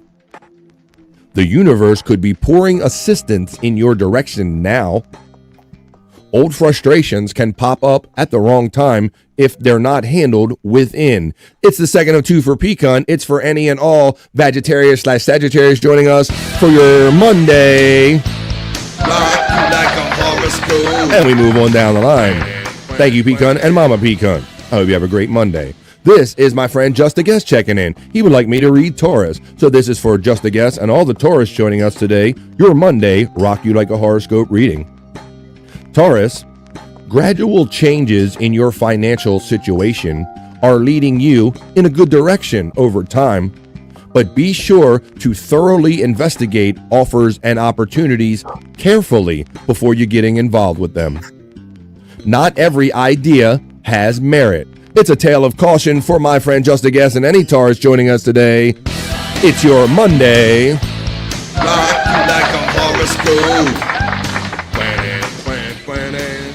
Later, RBLQ from our other brother, Brian Clutter. I'm looking for the next sign here, and I get to Mandy Double Div, who checks in with 2, a great supporter of mine. She does many gravity bongs and enjoys BF Live The Vibe. This is your Monday Aries reading for Mandy Double Div. Aries, talent, experience, wisdom, and heart can make you a force to be reckoned with in the world. Keep your base, Aries. Your foundation is strong to let you soar.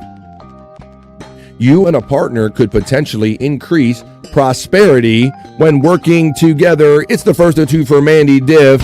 It's for all the Aries. It's your Monday. Now I move on to Libra for a very supportive friend, Mandy Double Diff, right here on BF Live The Vibe. So this is the second for her and any and all Libras joining us today. Your Monday Rock You Like a Horoscope reading, Libra, is as follows. Wisdom plus experience can get lots done on the home front, Libra. Loving teamwork adds another layer of sharing and connection.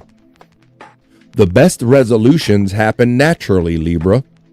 A rushed solution might not be as comprehensive. That is for my friend Mandy Double Div. It's 2. It is your second. It's your Monday.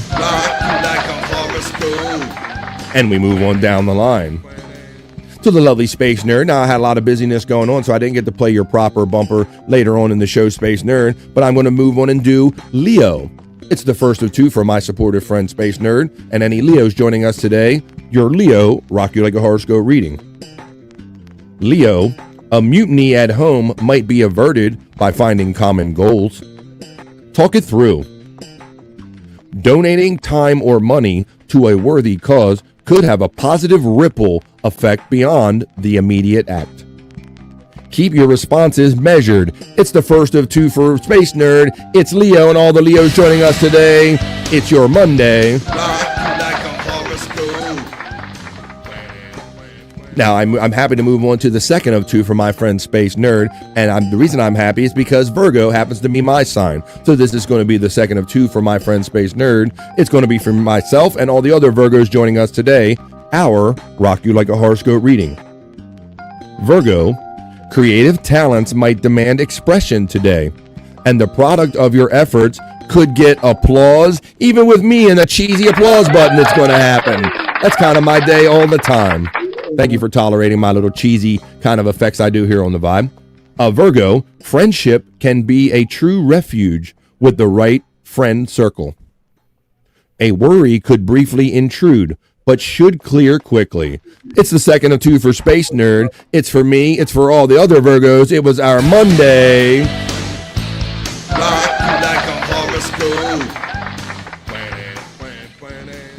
No way. That was my answer to if fuck was an actual asshole. Whoa, what are you getting in there? Scuff with Shane checks in. How you doing, Shane? Happy Monday to my friend Scuff with Shane. Scuff with Shane says, Gemini for the wifey, as always, BF. So this is for Mrs. Scuff with Shane and all of our Gemini friends joining us today. Your Monday Rock You Like a Horoscope reading. Gemini, today's question could be this.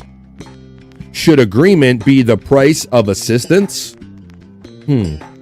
So if you want it, you're just going to have to agree with somebody because you want their help when you don't really mean it, maybe.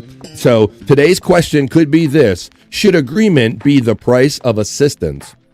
Whether common ground is reachable or not, what do we owe to each other as human beings? Question mark. Let your heart decide, Gemini. It's for Wifey of Scuff with Shane, and it's for all the other Geminis joining us for the Monday. Thank you, Scuff with Shane. And thank you, Mrs. Scuff with Shane. Breathe nerd, or breath nerd. Breathe nerd, says Brian Clauder. In and out. In and out. Don't kill anybody today. Appreciate the reminder, says Space Nerd. Brian Clauder's laughing. Glad you're hanging out, having fun today. Bobby Nick says, holy crap, that was more accurate than I'd like to admit. You mean Sagittarius / Vegetarius? I always enjoy throwing them by and trying to figure out what they mean for my friends. I'm saying financial, wise inside both your security. Universe could be pouring assistance in your direction now. Old frustrations can pop up at the wrong time if you don't handle them within. Bobby Nick, thanks for checking in earlier, buddy, man. I know you got to eat the lunch and maybe just get a little break and get up off your ass, get the blood flowing back in your ass cheeks. So thanks, Bobby Nick, for checking in, and I'm glad you got your horoscope read. Walking into work right now, says Just a Guess. Well, keep the faith, buddy. Have a great, positive, better day, Just a Guess. I'll try to keep you company today during your work hours a little bit. I'll be streaming later if you want to join in. There you go. You always have that to look forward to. Andrew going to be playing his games and checking in later. Matt says Pisces for Andrew. And I, the two coolest dudes on YouTube 100. You got that damn right, says Andrew. Well, I got that damn right. I got two of the coolest Pisces that I know. Andrew the Giant and Matt and all the Pisces joining us today. Your Monday, rock you like a horoscope reading. Friendships are highlighted again today, Pisces. Help each other clarify individual paths ahead and ways to enjoy your journey together.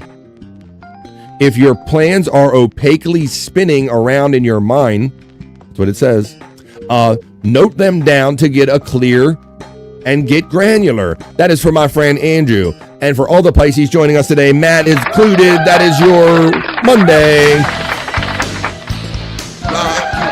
Thanks, Matt. And thank you, Andrew. Oh yeah, Matt says Space Nerd. I think we're winding down on this segment. Scott says my laptop died and only charges when it is off. I will thank you, just like my friend Bobby Nick. These guys did the show with me, and they're still being cool about checking in on the chat, which reminds me I haven't done cancer yet. So this is for my electricity challenged laptop friend, Scott Fitzpatrick.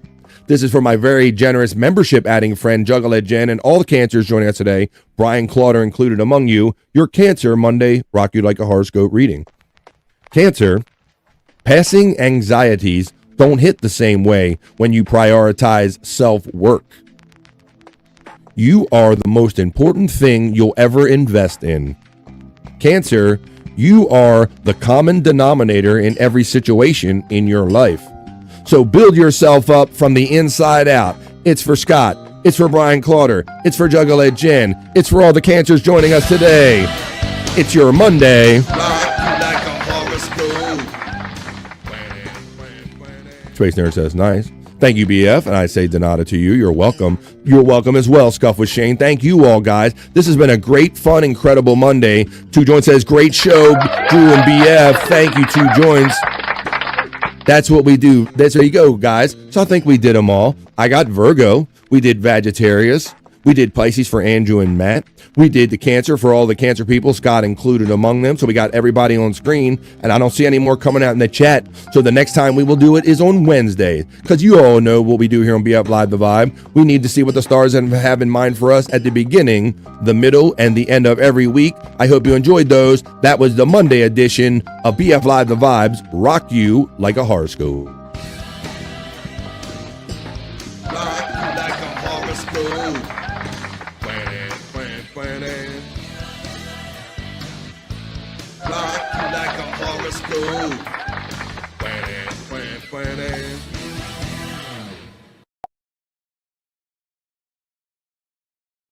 What a fun Monday it has been. All of my bros have checked in and checked out, hanging out for fun and vibes right here on BF Live The Vibe. 408, and I'm seeing that the screen name, it says this has been BF Live 408 redo. It just reminds me of the technical difficulties that we persevered through at the beginning of the show. That's right, we did a redo link. Thank you, everybody, for redoing it and coming over here and starting off your Monday on a positive note. Hey, Andrew, I'm going to give you a plug situation, and then we're going to plug our boys, Scott and Bobby Nick. But tell everybody where you're going to be hanging, what channel and all that. I'll do it for all of them. So, all right, you handle it. Bobby Nick does a show, afternoon show, where some of us knuckleheads join Wendy and Max Headroom Andrew sometimes, right? Me on Sunday when I'm available. Scott, please follow Igri Iguana 112 for all your local bullshit needs. I like the bullshit part. I know Scott's laughing right now. All the boys are laughing. They're like, this is great. We never had Andrew do everybody's plugs before. Everyone's. Where you hit about Scott at? Where do you find that, Andrew? Igri Iguana 112, everyone. That's right. He's got some great low-cal stuff out there. We actually have some stuff for Scott's Hole. We weren't able to get to it today, among other fun segments like Juicy Man Meat and Bricked Up. We got plenty of fun. I'll just keep it stacked up on the paper, and we'll have that fun tomorrow, Andrew. Yes. And for his old personal stuff, yes, follow Popmaster69. Is this guy not a professional right here? Andrew the Giant, he's got family visiting him today, so he just took care of Bobby Nick. He just took care of Scott. Now, Andrew, take care of your damn self. You had your great, I was getting ready to say, I only saying great in the way, your great aunt Ava checked in, so shout out to her. It was nice meeting her today. A new family member, Andrew. Did she type in the chat at all? Because she said she tried. I can't say that I've noticed anything different, Andrew, but the show goes by fast for me sometime. But welcome to BF Live, the Vibe family. Andrew, tell everybody where you're going to be after the show, like where they can see you like playing your game, or give your plugs. Those who haven't already, please follow Andrew the Giant 1996. That is my username. Please follow. I do gaming streams when I'm able, shorts, everything. If you want your sports and gaming needs, follow me. That's right. He built up that channel one sleep stream at a time over many, many years. And we discussed earlier that sometimes Scott has stayed up all night with the sleep stream. So that's where that went down on Andrew the Giant 96. I also want to plug our great friend, Space Chief 75. All right. I like that, Andrew. Man, that's cool, man. Let's do that real quick. Yeah, we do that at the end of the show. Talk about Space Chief while I go look for that.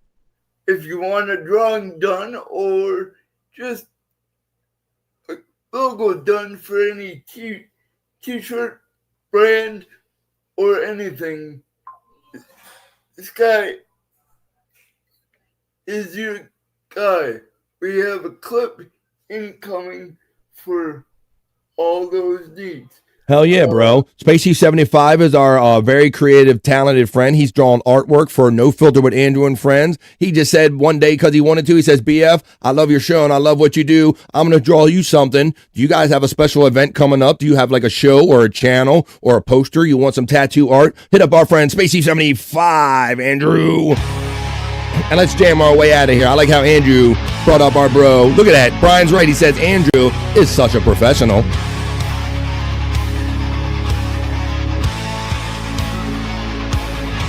Andrew took care of everybody's plugs today, including our friend that wasn't even on the show, Space Chief 75. You just saw my art go by. You guys need tattoo art? You need show art?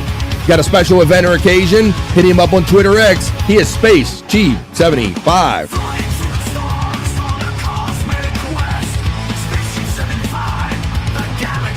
Andrew shouts out our friend Space Chief 75 at the end of BF Live, the Vibe, and we love it. Good call, Andrew.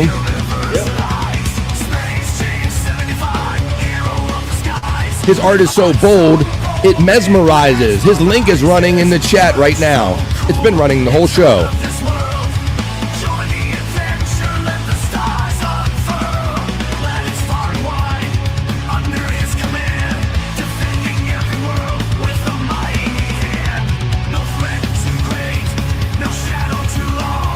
Terry Nee produces video, Chat Family Bro, for our other Chat Family Bro, Space Chief 75. You just heard it. It mesmerizes. He has a TeePublic store, and if you like any or all of that stuff, there's a TeePublic link running in my chat throughout the entirety of the show. You can go see how that stuff looks on T-shirts, posters, hats, mugs, all kind of stuff. Space Chief 75. Andrew, you done a thoroughly great job plugging all of our friends today, even Space Chief 75. I am really starting to take this, like, at first I thought it was like fun, but I want to be like a serious, like, even though it's not about the money, y'all. It's about getting yourself out there, getting your brand out there, your name, your likeness, everything. Andrew, you've been doing this for years and you're 100% right, but I'm sorry, I was having a hard time overhearing you. I can hear I can hear Scott Fitzpatrick just cackling in the air. I can hear Scott laughing because you decided you were going to go on this little quest to let everybody know about your goal of podcasting. Yes, Andrew the Giant, whether you realize it or not, bro, with over 40,500 subscribers on the Andrew the Giant channel 96, you have been taking this more seriously than a lot of people have for years. He's got 40,500 over there, folks. You make sure you be there, 40,501 for my friend Andrew. And join us here every day on BF Live The Vibe. Thank you to my friend Bobby Nick. Thank you, Scott Fitzpatrick. Thank you to my friend Andrew. And thank you for the chat family for hanging out and having a fun Monday. You made my Monday better, and I hope we made yours a little better in a little small way. I'll see you guys all in the Perry Caravello live chat tonight, all my Perry people. If you're not a member on the Levyverse right now, Bob started a show at 3 o'clock East, but you got to be a member, folks. So maybe I'll see you in the chat over there. Maybe, I don't know. But I'll definitely see you tonight in the Perry Caravello live chat, 4 Pacific, 7 o'clock East for my chat family. For all of the guys that already kind of bowed out because they had to go, computer issues or whatever, Scott Fitzpatrick, Bobby Nick, Andrew the Giant, and the chat family. We don't really say bye around here because we know all the shows, the afternoon vibes and all that stuff. We're going to see you again soon. So we just like to say bye for now. And we'll see you the next time we see you right here on BF Live The Vibe, folks. Bye for now. Enough internet for me today. Bye for now. I am going to wash myself. Bye, guys. With water. Bye. Have a great day. Stupidity I saw. Bye, y'all.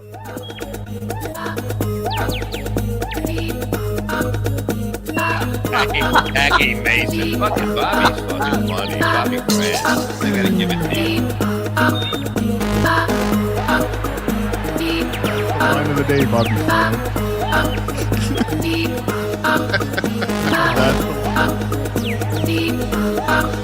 Super creative, super original. There's a show called The Vibe.